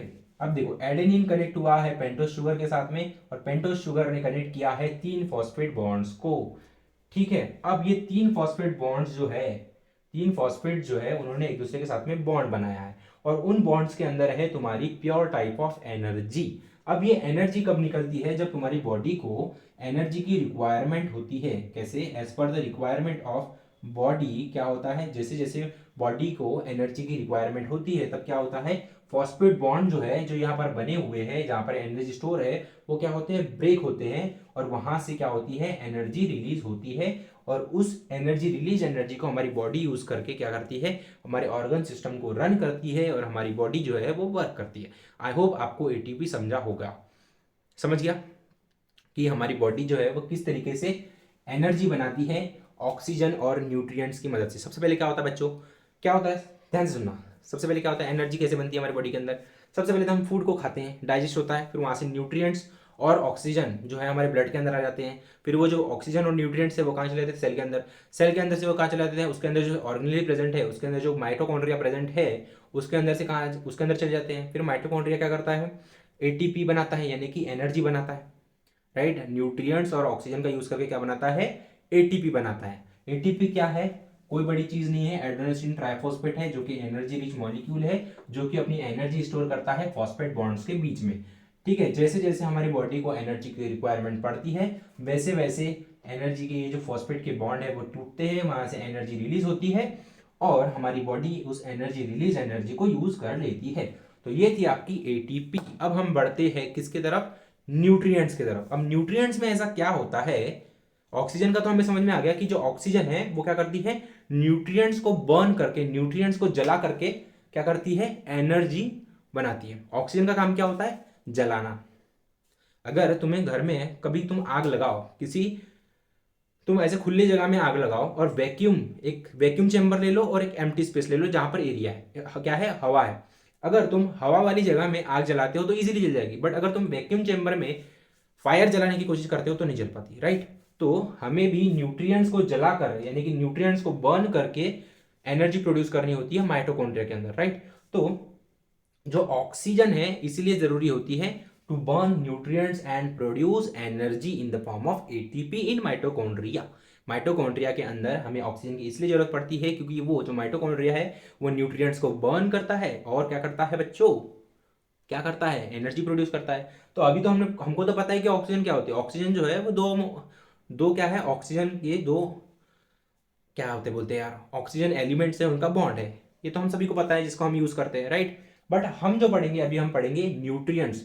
न्यूट्रिएंट्स क्या होते हैं, किस तरीके के होते हैं, कौन से टाइप के होते हैं, क्योंकि आपके सिलेबस में वही दिया है। यानी कि हमारा जो आज का टॉपिक था कंपोनेंट ऑफ फूड वो स्टार्ट होने जा रहा है। अभी तक जो मैंने तुम्हें बताया वो था तुम्हारा बेसिक। अब हम पढ़ेंगे कंपोनेंट ऑफ द फूड्स, कि फूड के अंदर कौन से कंपोनेंट्स होते हैं। ठीक है, तो आई होप आपको समझ में आया हो, तो इसको फटाक से लिख लो। तो बच्चों आगे बढ़ने से पहले अब मैं तुम्हें कुछ ऐसे 3 नोट पॉइंट्स बताता हूं जो तुम्हें ध्यान में रखने हैं अपने एग्जाम में बैठने से पहले, या फिर इस चैप्टर में जब भी तुम पढ़ो तो तुम्हारे दिमाग में ये 3 पॉइंट्स जरूर से क्लिक होने चाहिए। तो पहला पॉइंट ये है कि ऑक्सीजन, ऑक्सीजन जो है is necessary, oxygen is necessary to produce energy. Energy produce करने के लिए हमें जो ऑक्सीजन है वो बहुत जरूरी है, नेसेसरी है। सेकेंड पॉइंट जो है वो है एटीपी जो है, एटीपी जो है is energy currency, currency currency करें करें करें करें करेंसी ऑफ द सेल है। यानी कि जो एटीपी है उसको हम एनर्जी जो है, energy currency of the cell भी कहते हैं। क्या, एटीपी जो है उसको हम दूसरा नाम देते हैं, वो होता है energy currency of the cell भी हम एटीपी को कहते हैं। And third point is mitochondria. Mitochondria जो है वो है power house of the cell. क्या है, जो माइटोकॉन्ड्रिया है वो है power house of the cell. अब ये 3 नोट पॉइंट्स है जो तुम्हें याद रखने हैं। और एक चौथा पॉइंट जो है मैं तुम्हें बताना चाहूंगा वो है माइटोकॉन्ड्रिया जो है वो क्या करता है, produce energy in the form of ATP. क्या, एटीपी के रूप में क्या बनाता है, एनर्जी बनाता है। और एटीपी जो है उसके अंदर energy stored between phosphate bonds. जो एटीपी के है, और जो एटीपी है उसके अंदर जो एनर्जी स्टोर होती है वो कहाँ होती है, फॉस्फेट बॉन्ड्स के रूप, फॉस्फेट बॉन्ड्स के बीच में एनर्जी स्टोर होती है एटीपी के अंदर। एटीपी कौन बनाता है, माइटोकॉन्ड्रिया बनाता है, जिसको हम कहते हैं power house of the cell, और एटीपी को क्या कहते हैं, energy currency of the cell. इतनी बात समझ में आ गई। तो ये 3 नोट पॉइंट थे जो तुम्हें ध्यान में रखने हैं। अब हम बढ़ते हैं न्यूट्रिएंट्स की तरफ। अब हम पढ़ते हैं अपने मेन टॉपिक की तरफ। अब हमारा बेसिक जो है वो टोटली कंप्लीट हो चुका है। ठीक है, तो अब हम बढ़ते हैं अपने मेन टॉपिक की तरफ, यानी कि कंपोनेंट ऑफ फूड की तरफ। किसकी तरफ पढ़ते हैं बच्चों? कंपोनेंट ऑफ फूड की तरफ, कंपोनेंट ऑफ फूड की तरफ। अब देखो कंपोनेंट ऑफ फूड, फूड के अंदर क्या होता है, मैंने तुम्हें क्या बताया, फूड के अंदर क्या होता है, न्यूट्रिएंट होते हैं, राइट। फूड के अंदर क्या होते हैं, न्यूट्रिएंट्स होते हैं। अब ये जो न्यूट्रिएंट्स है वो क्या है, न्यूट्रिएंट्स जो है वो क्या होते हैं, न्यूट्रिएंट्स। अब न्यूट्रिएंट्स क्या होते हैं ये समझो। न्यूट्रिएंट्स जो है वो क्या है, it is a chemical compound, it is a chemical compounds which present in a food, which present in a food which help to grow, survive and reproduce the living organism, यानी कि जो nutrients है वो कुछ इस तरीके के chemical compounds है जो लिविंग ऑर्गेनिज्म को ग्रो होने में, सरवाइव करने में और रिप्रोड्यूस करने में मदद करते हैं। उन्हीं केमिकल कंपाउंड्स को हम क्या कहते हैं, न्यूट्रिएंट्स कहते हैं। अगर तुमसे कोई पूछे कि केमिकल कंपाउंड्स यानी कि न्यूट्रिएंट्स क्या होते हैं, तो तुम्हारा सीधा सा आंसर होना चाहिए भाई जो न्यूट्रिएंट्स है वो एक तरीके के केमिकल कंपाउंड्स होते हैं जो लिविंग ऑर्गेनिज्म को ग्रो करने में, सरवाइव करने में और रिप्रोड्यूस करने में मदद करते हैं।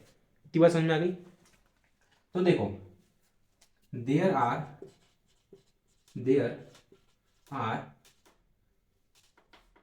6 type of nutrients, there are 6 type of nutrients. ठीक है, यहां पर 6 टाइप ऑफ न्यूट्रिएंट्स होते हैं मेजर। ठीक है, कौन कौन होते हैं वो, there are 6 type of nutrients. कितने तरीके के न्यूट्रिएंट्स होते हैं बच्चों? 6 तरीके के न्यूट्रिएंट्स होते हैं। कौन होते हैं देखो, सबसे पहले आ जाता है तुम्हारा कार्बोहाइड्रेट। ठीक है, दूसरा आ जाता है तुम्हारा प्रोटीन, तीसरा आ जाता है तुम्हारा फैट, फोर्थ आ जाता है तुम्हारा विटामिन, फिफ्थ आ जाता है तुम्हारा मिनरल। ठीक है, सिक्स आ जाता है तुम्हारा क्या, सिक्स आ जाता है तुम्हारा water, and last one is 1 2 3 4 5 6, या फिर 7 लिख दो बच्चों, 7 तरीके के होते हैं। और वो लास्ट आ जाता है तुम्हारा डाइटरी फाइबर्स। ये कुछ 7 तरीके के न्यूट्रिएंट्स होते हैं जो तुम्हारे बॉडी के अंदर रिक्वायरमेंट के लिए होते हैं, यानी कि 7 तरीके के न्यूट्रिएंट्स है जो तुम्हारे है, यानी कि तुम्हारी बॉडी को जो इन 7 तरीके के न्यूट्रिएंट्स की जरूरत है वो है carbohydrate, protein, fat, vitamin, mineral, water और डाइटरी फाइबर। इन 7 तरीके की न्यूट्रिएंट्स की जरूरत है तुम्हारे लिविंग ऑर्गेनिज्म को सरवाइव करने के लिए, ग्रो करने के लिए और रिप्रोड्यूस करने के लिए। इसलिए हम कहते हैं हमारे पास 7 तरीके के न्यूट्रिएंट्स है, जिसमें से पहला है वो है कार्बोहाइड्रेट, दूसरा है प्रोटीन, तीसरा है फैट, चौथा है विटामिन, पांचवा है मिनरल्स, छठा है water and seventh one is dietary fibres. अब इनमें से ये जितने भी न्यूट्रिएंट्स है इनमें से कुछ होते हैं माइक्रोन्यूट्रिएंट्स और दूसरे होते हैं मैक्रोन्यूट्रिएंट्स होते हैं कुछ, और कुछ होते हैं माइक्रोन्यूट्रिएंट्स। क्या कहा मैंने, न्यूट्रिएंट्स जो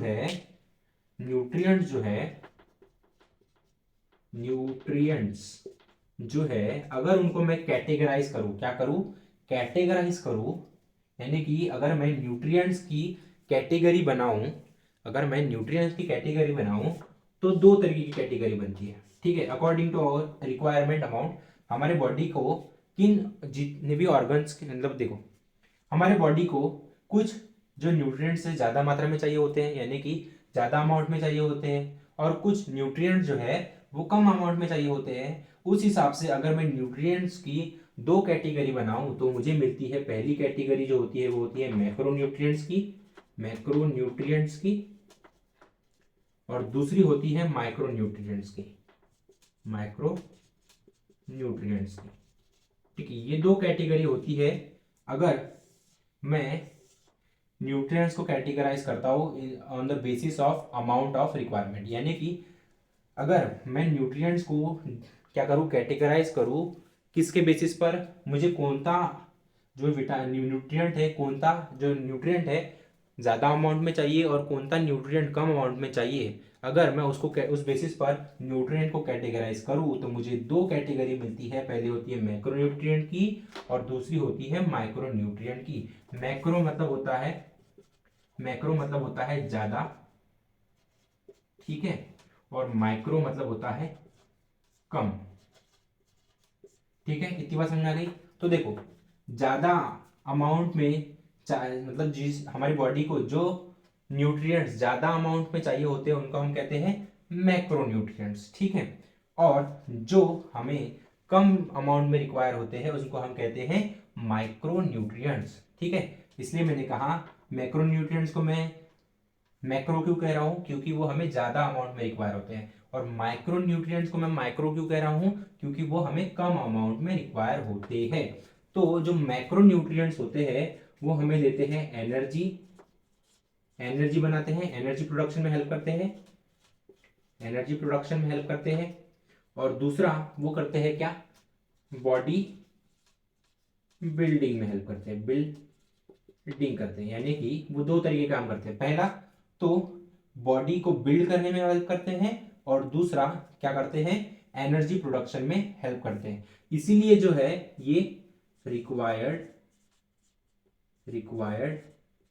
in large, required in large amount, इसलिए हमें जो मैक्रोन्यूट्रिएंट्स है वो लार्ज अमाउंट में चाहिए होते हैं, और जो माइक्रोन्यूट्रिएंट्स है वो क्या करते हैं, हमें कंट्रोल, ये होते हैं कंट्रोलर्स एंड प्रोटेक्टर्स, प्रोटेक्टर्स, ये क्या होते हैं, माइक्रोन्यूट्रिएंट्स कंट्रोलर्स होते हैं और प्रोटेक्टर्स होते हैं, जिसकी वजह से ये हमें रिक्वायर होते हैं, रिक्वायर्ड इन लेस अमाउंट, हमें ये लेस अमाउंट में चाहिए होते हैं, ज्यादा मतलब एकदम ही कम नहीं, हमें चाहिए होते हैं इतने की जितने से हमें हमारा काम चल सके, राइट।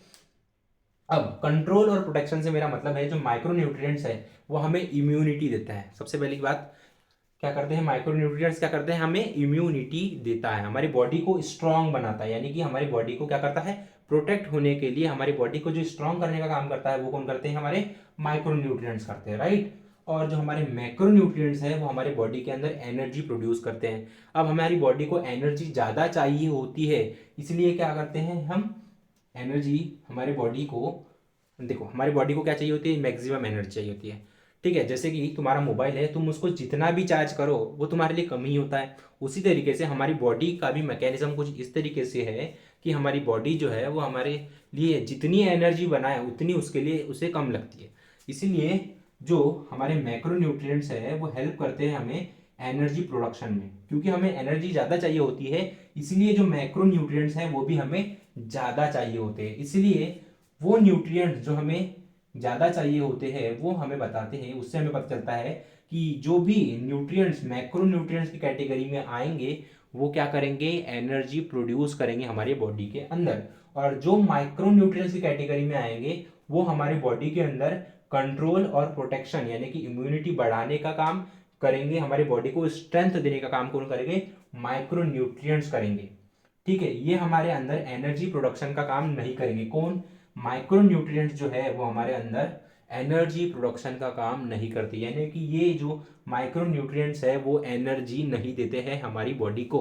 हमारी बॉडी के अंदर जो एनर्जी सिर्फ और सिर्फ किसकी वजह से बनती है, माइक्रोन्यूट्रिएंट्स की वजह से बनती है, जिसके लिए इसीलिए हम कहते हैं कि जो माइक्रोन्यूट्रिएंट्स है वो हमें एनर्जी प्रोडक्शन और हमारी बॉडी को बिल्ड करने के लिए मदद करते हैं। बॉडी बिल्डिंग का मतलब क्या है, तुम्हारी बॉडी के अंदर रोज हजारों सेल मरते हैं, थाउजेंड ऑफ सेल मरते हैं, और नए सेल जनरेट होते हैं, यानी कि जो सेल जनरेट हो रहे हैं उनको भी बनने के लिए कुछ न्यूट्रिएंट्स की जरूरत होगी, ठीक है, उनको भी बनने के लिए कुछ न्यूट्रिएंट्स की जरूरत होगी, और जिन न्यूट्रिएंट्स की जरूरत पड़ती है वो आते हैं तुम्हारे मैक्रो न्यूट्रिएंट्स की कैटेगरी में। इतनी बात समझ में आ गई ना तुम्हें समझ में? तो अब हम पढ़ने जा रहे हैं मैक्रो न्यूट्रिएंट्स और माइक्रो न्यूट्रिएंट्स की कैटेगरी को। आई होप आपको ये समझ में आया हो, तो इसको फटाक से लिख लो। लिख लिया? पॉज करो और लिख लो। अब पढ़ते हैं मैक्रो न्यूट्रिएंट्स को। आई होप तुम्हें समझ में आ गया होगा कि मैक्रो न्यूट्रिएंट्स और माइक्रो न्यूट्रिएंट्स में डिफरेंस क्या है। आगे मैं बताता हूं, तुम्हें एक टेबल बना के बताता हूं। जब हम माइक्रो न्यूट्रिएंट्स और मैक्रो न्यूट्रिएंट्स पढ़ लेंगे तो मैं तुम्हें बताऊंगा कि इन दोनों में डिफरेंस क्या है, ठीक है? तो देखो, एक second, where is my marker in my pocket. तो देखो, मैंने तुमके कहा मैक्रो न्यूट्रिएंट्स पढ़ने जा रहे हैं, right? Macro nutrients, macro nutrients. अब मैक्रो न्यूट्रिएंट्स नाम से ही समझ में आ रहा है, रिक्वायर्ड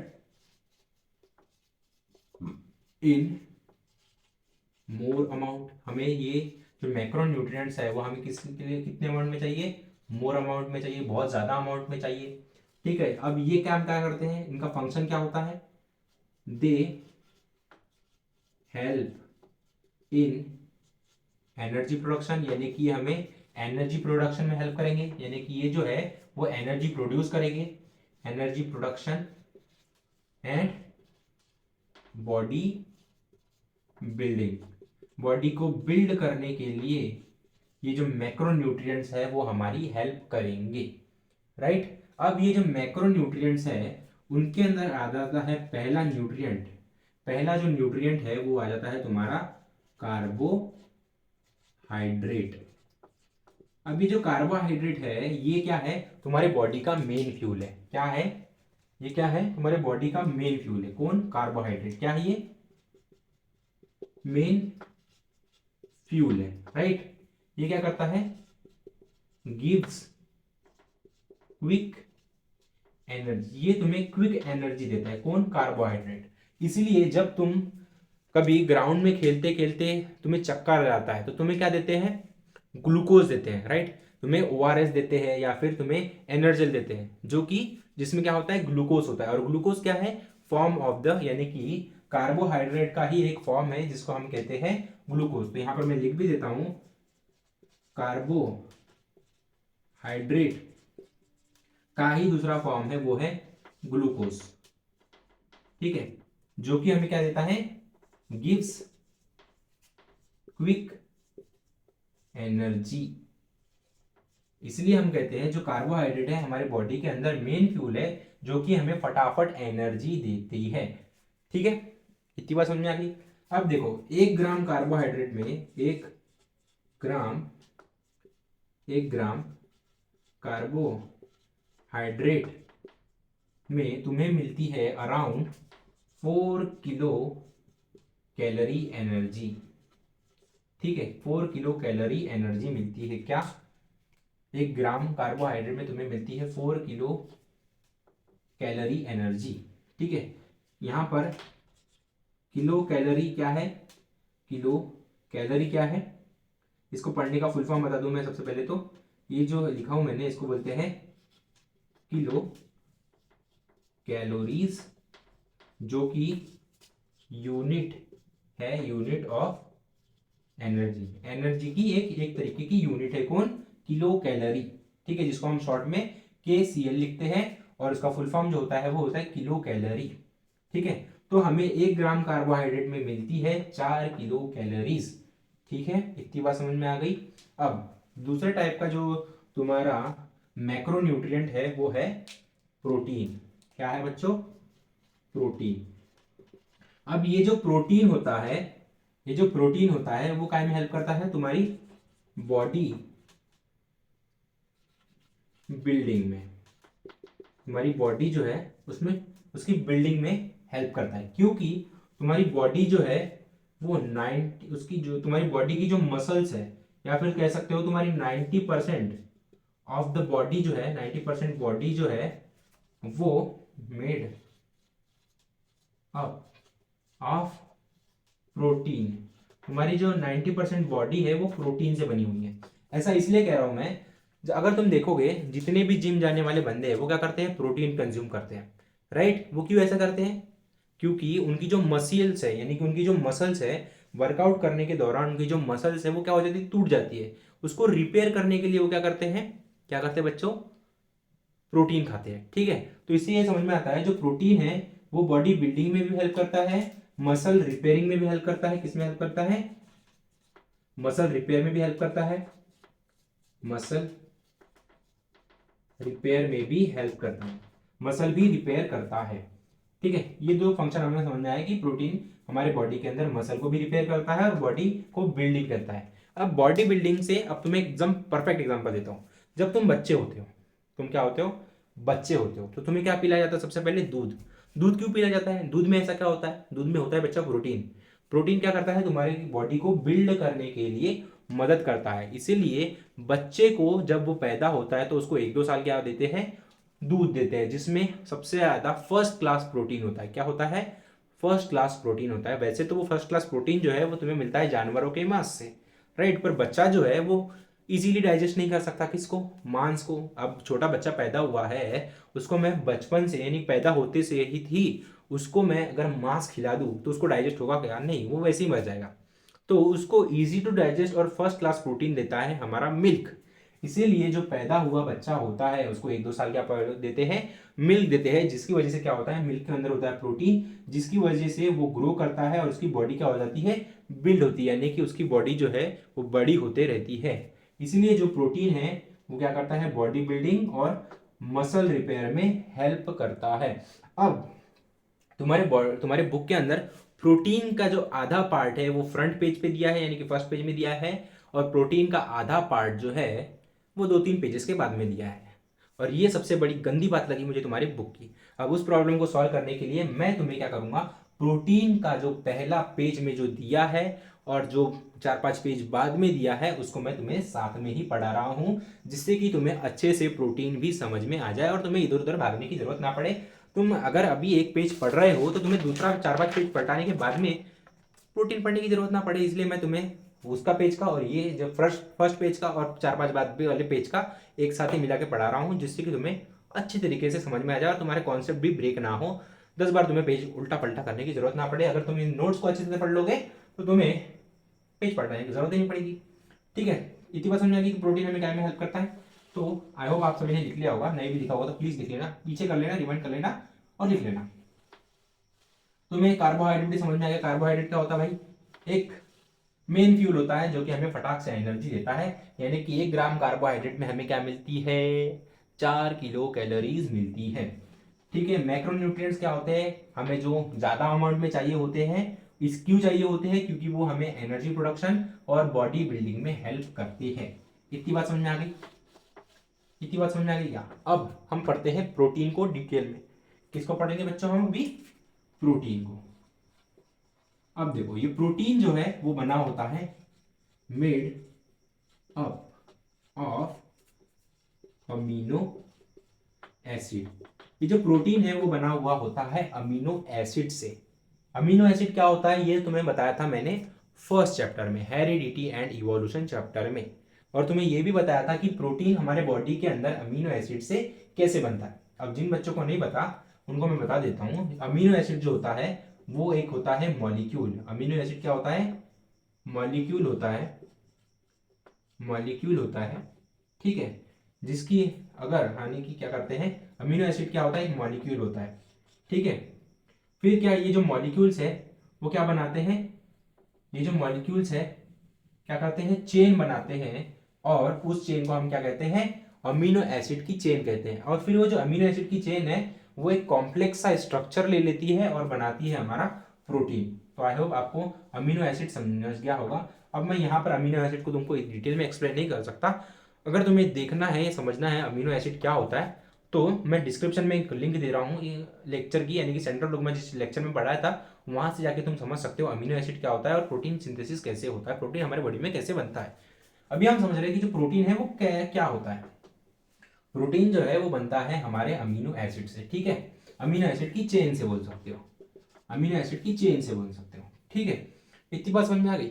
अब प्रोटीन जो है वो हमें क्या में हेल्प करता है, help in muscle repairing and body building में हेल्प करता है, राइट। बॉडी बिल्डिंग और मसल रिपेयरिंग में मदद करता है। इतनी बात समझ में आ गई। अब ध्यान से सुनना, अब ये जो अमीनो एसिड है, अगर मैं क्या करूं, फूड खाऊं, क्या करूं, सबसे पहले क्या खाता हूं, मैं फूड खाता हूं, राइट। अगर मैं फूड खाता हूं जिसमें क्या प्रेजेंट है, प्रोटीन प्रेजेंट है, क्या प्रेजेंट है, प्रोटीन प्रेजेंट है। फिर जब मैं उस प्रोटीन प्रेजेंट वाले फूड को क्या करता हूं, डाइजेस्ट करता हूं खाने के बाद में, तो मुझे क्या हो जाता है, प्रोटीन काय में ब्रेक डाउन हो जाता है, प्रोटीन ब्रेक होके protein breaks into amino acid, काय में बदल जाता है, अमीनो एसिड में बदल जाता है। क्या जी, अगर देखो मैं कोई प्रोटीन रिच फूड खाता हूं, जैसे कि मैं एक गिलास दूध पीता हूं, तो क्या होता है, वो दूध मेरे पेट में जाके क्या हो जाता है, डाइजेस्ट हो जाता है। फिर डाइजेस्ट होने के दौरान जो प्रोटीन फूड में यानी कि मिल्क में जो प्रोटीन है वो ब्रेक हो जाता है अमीनो एसिड में, ठीक है। अब ये जो अमीनो एसिड है वो हमारे बॉडी के अंदर अलग अलग जगह अलग अलग काम करता है, क्या करता है, different type of work perform in our body. कौन, अमीनो एसिड जो है वो हमारे बॉडी के अंदर अलग अलग जगह पर अलग अलग काम करता है। इतनी बात समझ में आ गई। तो देखो अमीनो एसिड जो है, अमीनो एसिड जो है, पहला काम समझ लो, मेलानिन और केराटीन बनाता है हमारे स्किन के अंदर। कौन, हमारे स्किन के अंदर कौन बनाता है, कौन बनाता है बच्चों, अमीनो एसिड बनाता है, राइट। कौन बनाता है, स्किन के अंदर, हमारे स्किन के अंदर अमीनो एसिड मेलानिन और केराटिन बनाता है। मेलानिन जो होता है वो तुम्हारे स्किन को डार्क शेड देने का काम करता है। जब तुम्हारी बॉडी सन यानी कि धूप के कारण बर्न होती है, तो उस बर्न से बचाने के लिए, उस जलन से बचाने के लिए हमारी बॉडी जो है वो मेलानिन प्रोड्यूस करती है। और हमारी बॉडी के अंदर हेयर जो है वो काले इसलिए है क्योंकि हमारे बॉडी के अंदर जो मेलानिन प्रेजेंट है वो हमारे हेयर के अंदर भी प्रेजेंट है। मेलानिन क्या करता है, काला कलर देने का काम करता है, बस इतनी बात समझ लो। मैं इसलिए काला हूँ क्योंकि मेरे अंदर जो मेलानिन प्रोडक्शन ज़्यादा होता है, यानी कि मेरे अंदर मेलानिन का लेवल जो है वो ज़्यादा है, इसलिए, ठीक है। कैराटीन क्या करता है, तुम्हारे हेयर्स को स्ट्रॉन्ग करने के लिए काम आता है, इतनी बात समझ लो, ठीक है। फिर दूसरा अमीनो एसिड, मतलब एमिनो एसिड दूसरा काम क्या करता है, अमीनो एसिड दूसरा काम क्या करता है, दूसरी चीजें क्या फॉर्म करता है, अलग अलग चीजें फॉर्म करता है हमारे बॉडी के अंदर, राइट। तो ऑसिन, ऑसिन नाम का एंजाइम हमारे बोन के अंदर फॉर्म करता है। किसके अंदर फॉर्म करता है, बोन के अंदर फॉर्म करता है। कौन करता है, अमीनो एसिड करता है, राइट। तीसरा तीसरा actin and myosin muscle fibrils कौन बनाता है, अमीनो एसिड बनाता है। किसमें बनाता है, मसल्स में। मसल्स में एक्टिन और मायोसिन नाम के मसल फाइब्रिल्स कौन बनाता है बच्चों, अमीनो एसिड। देखो अगर तुम्हारे बॉडी में जो वर्कआउट करने वाले होते हैं, ठीक है, वो क्या करते हैं, सबसे ज्यादा बाइसेप मारते हैं, ठीक है। अब वो जैसे जैसे उसने वेट बढ़ाया, उसने मसल को थकाया, और मसल को थकाने के कारण क्या हो गया, उसकी जो क्या थी, बॉडी थी, यानी कि उसके अंदर के मसल के अंदर के जो फाइबर्स थे, मसल के अंदर जो फाइबर्स थे वो क्या हो गए, टूट गए, राइट। मसल के जो फाइबर्स थे वो टूट गए। तो अब हमारे बॉडी के अंदर हम जब प्रोटीन इंटेक करते हैं तो वो ब्रेक डाउन किस में हो जाता है, अमीनो एसिड में हो जाता है। फिर अमीनो एसिड जो है वो मसल के अंदर जाकर क्या करता है, जो टूटे हुए मसल के फाइबर्स है, जिनको हम एक्टिन और मायोसिन मसल फाइब्रिल्स कहते हैं, उनको क्या करता है, रीजनरेट करता है। इसलिए मैं कहता हूं जो अमीनो एसिड है वो हमारे बॉडी के अंदर अलग अलग तरीके के काम करता है, यानी कि मल्टीटास्कर है भैया, ठीक है। इसलिए हमें प्रोटीन की डिफिशियंसी हो जाती है, इसलिए डॉक्टर लोग बोलते हैं एन प्रोटीन रिच खाना खाओ, क्योंकि हमारे बॉडी के अंदर जो प्रोटीन है वो हर जगह काम आता है। 90% हमारी बॉडी जो है वो प्रोटीन से बनी हुई है, यानी कि अगर मेरे अंदर प्रोटीन की डिफिशियंसी आती है तो क्या क्या हो सकता है, पहली बात तो मेरे बोन कमजोर हो सकते हैं, मेरी स्किन जो है वो डल हो सकती है, मेरी मसल्स जो है वो वीक हो सकती है, ठीक है, मसल बिल्डिंग नहीं होगी, मसल रिड्यूस हो जाएगी। चौथा काम क्या करता है, अमीनो एसिड। अमीनो एसिड जो है वो चौथा काम कौन सा करता है भाई, चौथा काम कौन सा करता है, जरा बताओ तो कौन सा करता है, वो करता है हार्मोन प्रोडक्शन, हार्मोन्स बनाता है। हार्मोन्स बनाता है किसके अंदर, प्यूटिटरी ग्लैंड में, प्यूटिटरी ग्लैंड में। ठीक है, तुम्हें ऐसा नहीं लग रहा है कि आज की लेक्चर की ड्यूरेशन बढ़ गई है? हाँ बच्चों बढ़ गई है, क्योंकि जब पहले मैं लेक्चर लेता था तो वो बहुत फास्ट फास्टली लेता था, बिना किसी मजे के लेता था, but now we have too much time to take lectures because we are in home. तो मैं घर पे हूँ तो मैं आराम से लेक्चर ले सकता हूँ, बिल्कुल डिटेल मिल सकता हूँ। ठीक है, तो पिट्यूटरी ग्लैंड्स के अंदर जितने भी हार्मोन्स बनते हैं वो सब बनते हैं अमीनो एसिड की हेल्प से। फिर पांचवा काम क्या करता है हमारा अमीनो एसिड, वो काम करता है क्या, अब देखो हार्मोन्स तो बन गए, हार्मोन्स भी बन गए, अमीनो एसिड भी बन गए, अब बचता है तुम्हारा पेनक्रिया। पेनक्रिया के अंदर होता है तुम्हारा इंसुलिन और ट्राइप्सिन। क्या होता है, इंसुलिन और ट्राइप्सिन नाम के जो एंजाइम है वो कौन बनाता है तुम्हारा, ये कहां बनते सबसे पहले तो इंसुलिन और ट्राइप्सिन, क्या बोला मैंने, ट्राइप्सिन, स्पेलिंग गलत लिख दिया, ट्राइप्सिन नाम के जो एंजाइम्स है वो बनते हैं तुम्हारे किसके अंदर, पेनक्रिया के अंदर। कहाँ बनते हैं तुम्हारे, पेनक्रिया के अंदर। ठीक है, और ये कौन बनाता है, अमीनो एसिड बनाता है बच्चों, कौन बनाता है, अमीनो एसिड बनाता है। फिर छठा टाइप का तुम्हारा काम आ जाता है, वो आ जाता है तुम्हारा किसका, हार्मोन्स भी हो गए, इंसुलिन प्रोडक्शन भी हो गया, और बचता है तुम्हारा एंजाइम प्रोडक्शन, एंजाइम। और भी बहुत तरीके के एंजाइम होते हैं, ठीक है, जो कि बनते हैं तुम्हारी बॉडी के अंदर, वो सभी एंजाइम बनाता है तुम्हारा कौन, अमीनो एसिड्स।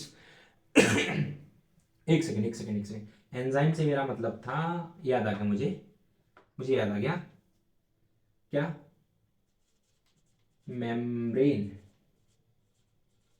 एंजाइम।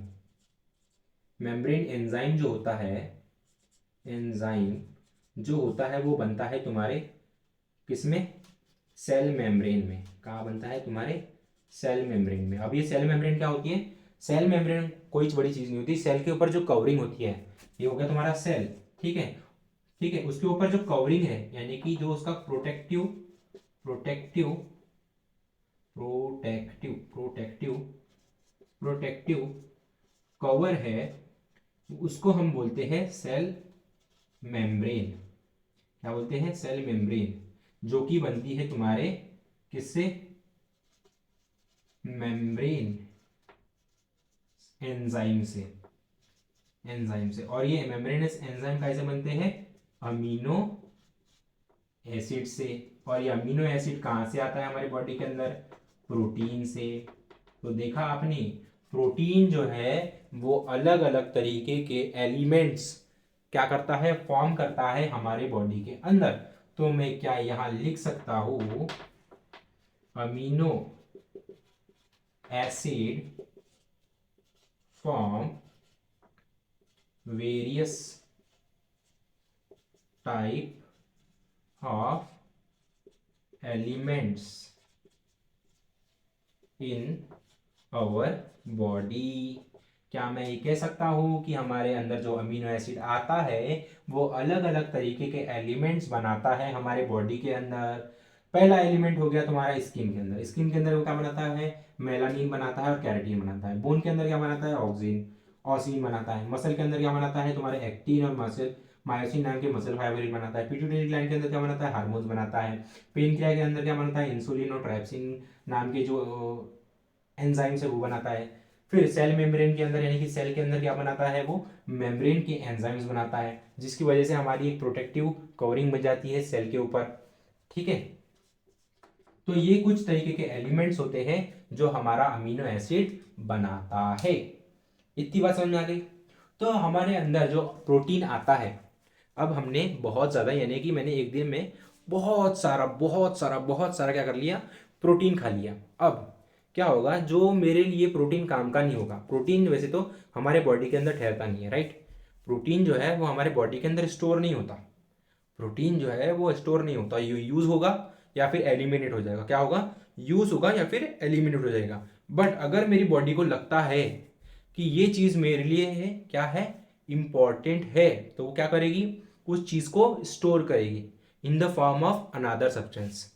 क्या करेगी, उसको दूसरे चीज में कन्वर्ट कर देगी, जिसकी वजह से वो प्रोटीन जो है वो यूज हो जाए, राइट। तो पहले इसको लिख लो बच्चों, पहले तो लिख लिया।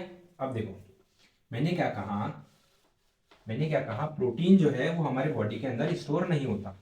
क्या कहा मैंने, क्या कहा बच्चों मैंने, ध्यान से देखना। ज्यादा लेक्चर बड़ा तो नहीं हो रहा है, होगा अभी तो देखना तो पड़ेगा ही भाई, पढ़ना तो पड़ेगा ही। देखो प्रोटीन जो है वो नॉट, जो देखो प्रोटीन जो है, यानी कि एक्सेस प्रोटीन की बात कर रहे हैं हम। एक्सेस प्रोटीन जो है वो नॉट स्टोर इन बॉडी, वो बॉडी में स्टोर नहीं होता। इट विल बी एलिमिनेटेड, यानी कि वो क्या हो जाता है, एलिमिनेट हो जाता है हमारी बॉडी से। It will be eliminated from our body. जो एक्सेस प्रोटीन है, यानी कि जो ज्यादा का प्रोटीन है, वो हमारे बॉडी में स्टोर नहीं होता, वो क्या हो जाता है, एलिमिनेट हो जाता है, बाहर निकल जाता है हमारे यूरिन या फिर फीस के रूप में हमारे बॉडी से। बट अगर मेरी बॉडी को लगता है जो एक्सेस प्रोटीन है वो मेरे लिए ज़रूरी है, मुझे आगे काम आएगा, या फिर मैं इस प्रोटीन को दूसरे काम में यूज़ कर सकता हूँ, तो वो क्या करेगा, उस प्रोटीन को क्या करेगा, दूसरे फॉर्म में कन्वर्ट करके क्या कर लेगा, यूज कर लेगा। तो if access protein is necessary, क्या करती है, if access protein is necessary, body क्या करती है, convert protein into glucose by the process।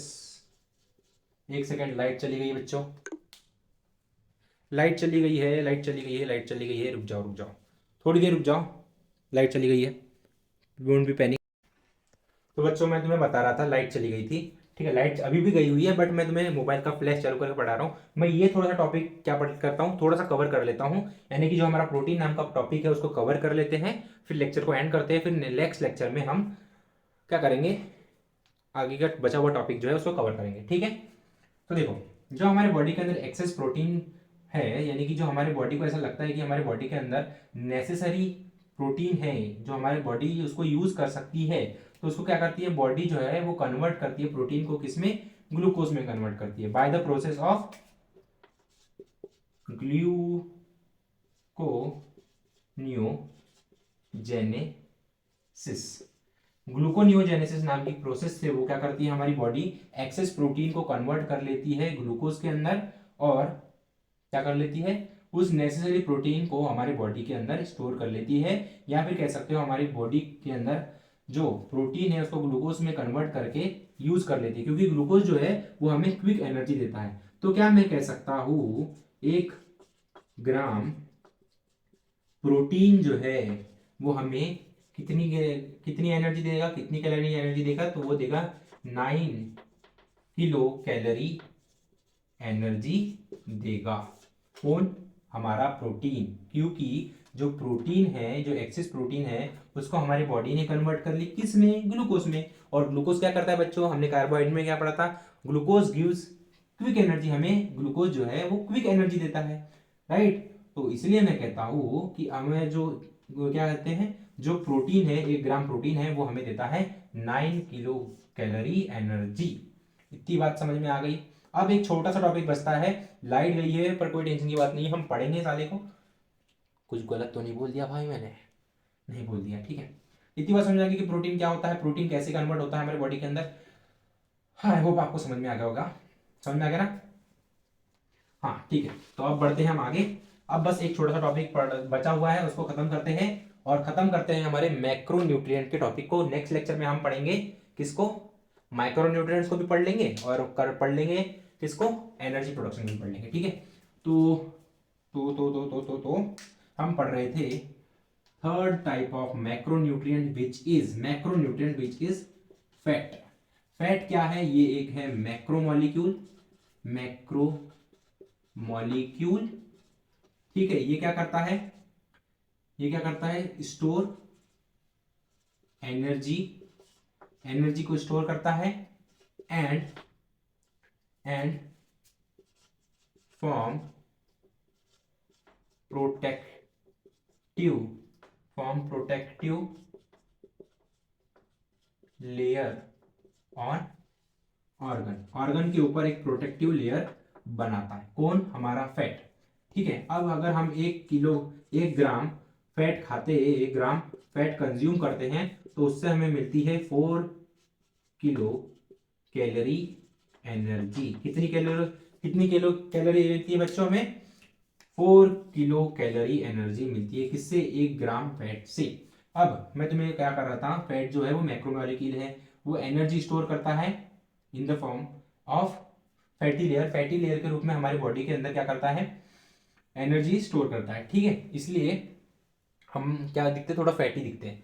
ठीक है, अब मैं कैसे स्टोर करता है वो भी बताता हूँ। फिर देखो वो क्या करता है, प्रोटेक्टिव लेयर बनाता है ऑर्गन्स के ऊपर। अब वो कैसे बनाता है, ध्यान से सुनना। सपोज तुमने खाई एक दिन बहुत सारी, क्या खाया? बहुत सारा कार्बोहाइड्रेट खा लिया, जिसकी वजह से तुम्हें मिला बहुत सारी एनर्जी मिल गई। फॉर एग्जाम्पल तुम्हें क्या मिली? बहुत सारी एनर्जी मिली। ठीक है, जैसे कि एग्जाम्पल लेते, तुमने 5000 किलो कैलोरी एनर्जी खा ली। क्या कर ली? 5000 किलो कैलोरी एनर्जीज खा ली। अब उसमें से तुमने यूज की सिर्फ और सिर्फ 3000 कैलोरीज। कितनी यूज की? 3000 कैलोरीज यूज की। अब जो बची हुई 2000 कैलोरीज है, यानी कि बचा हुआ 3000 किलो कैलोरी एनर्जी है, वो कन्वर्ट हो जाता है तुम्हारे फैट के रूप में। किस में कन्वर्ट हो जाता है? तुम्हारे फैट के रूप में। और वो डिपॉजिट होता है लेयर्स के रूप में तुम्हारे ऑर्गन्स के ऊपर। किसके ऊपर डिपॉजिट होता है? तुम्हारे ऑर्गन्स के ऊपर वो डिपॉजिट होता है। यानी कि जो एनर्जी है, स्टोर्ड एनर्जी, यानी कि फैट जो है वो हमारे ऑर्गन्स के ऊपर डिपॉजिट होता है और एक प्रोटेक्टिव लेयर बना देता है तुम्हारे ऑर्गन्स के ऊपर, जिसकी वजह से अगर मैं तुम्हारे पेट के ऊपर मुक्का मारूं, तो जो मेरा मुक्के का शॉक है वो कौन एब्जॉर्ब करेगा? तुम्हारा फैट की लेयर्स एब्जॉर्ब करेगी और तुम्हारे ऑर्गन्स को प्रोटेक्ट करेगी। अगर तुम्हारे अंदर से मैं पूरी फैट 0% फैट कर दूं और तुम्हें एक मुक्का मारूं ना भाई, तो तुम जिंदा नहीं रहोगे, तुम खत्म हो जाओगे, वही के वही तुम दम तोड़ दोगे, क्योंकि तुम्हारे ऑर्गन्स के ऊपर सीधा और सीधा क्या हो जाएगी? क्या हो जाएगा? चोट लग जाएगी और तुम निपट जाओगे। ठीक है, तो 1 ग्राम फैट से हमें मिलती है 4 किलो कैलोरी एनर्जी। और 1 ग्राम प्रोटीन से कितनी मिलती है बच्चों? 1 ग्राम प्रोटीन से मिलती है हमें 9 किलो कैलोरी एनर्जी। ठीक है, आज के लेक्चर को यहीं पर एंड करने वाले हम, इसलिए फटाक से एक क्विक रिपेयर। और 1 ग्राम कार्बोहाइड्रेट से मिलती है हमें 4 किलो कैलोरी एनर्जी। कितनी मिलती है बच्चों? 4 किलो कैलोरी एनर्जी मिलती है। इतनी बात समझ में आ गई? तो आज के लेक्चर को हम यहीं पर एंड करते हैं। कल हम पढ़ने वाले हैं माइक्रोन्यूट्रिएंट्स को और पढ़ेंगे, पॉसिबल हो सका, पॉसिबल तो होगा ही भाई, पॉसिबल करके दिखाएंगे। कल हम पढ़ेंगे माइक्रोन्यूट्रिएंट्स एंड कवर करेंगे हम अपने एनर्जी प्रोडक्शन को। ठीक है, तो आज का लेक्चर यहीं पर एंड करता हूं। आई होप आपको समझ में आ गया होगा कि माइक्रोन्यूट्रिएंट्स और मैक्रोन्यूट्रिएंट्स क्या होते हैं। आज हमने कवर किया है मैक्रोन्यूट्रिएंट्स और पढ़ा है साथ में क्या क्या पढ़ा है भाई? एटीपी कैसे बनती है हमारी बॉडी के अंदर, एनर्जी प्रोडक्शन कैसे होता है न्यूट्रिएंट्स और क्या ऑक्सीजन की मदद से, और क्या पढ़ा है हमारी बॉडी किसकी वजह से वर्क करती है? किसकी वजह से वर्क करती है? वर्क करती है हमारे ऑर्गन सिस्टम की वजह से। ऑर्गन सिस्टम किसकी वजह से वर्क करते हैं? एनर्जी की वजह से। एनर्जी कैसे बनती है? न्यूट्रिएंट्स और ऑक्सीजन की वजह से।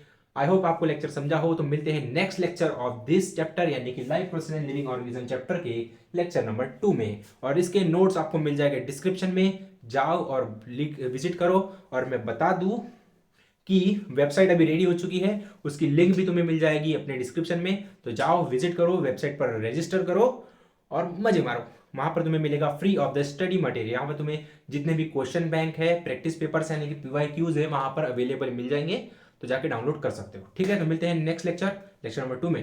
तब तक के लिए ओके टाटा बाय, मजे करो। तब तक तुम लिख सकते हो।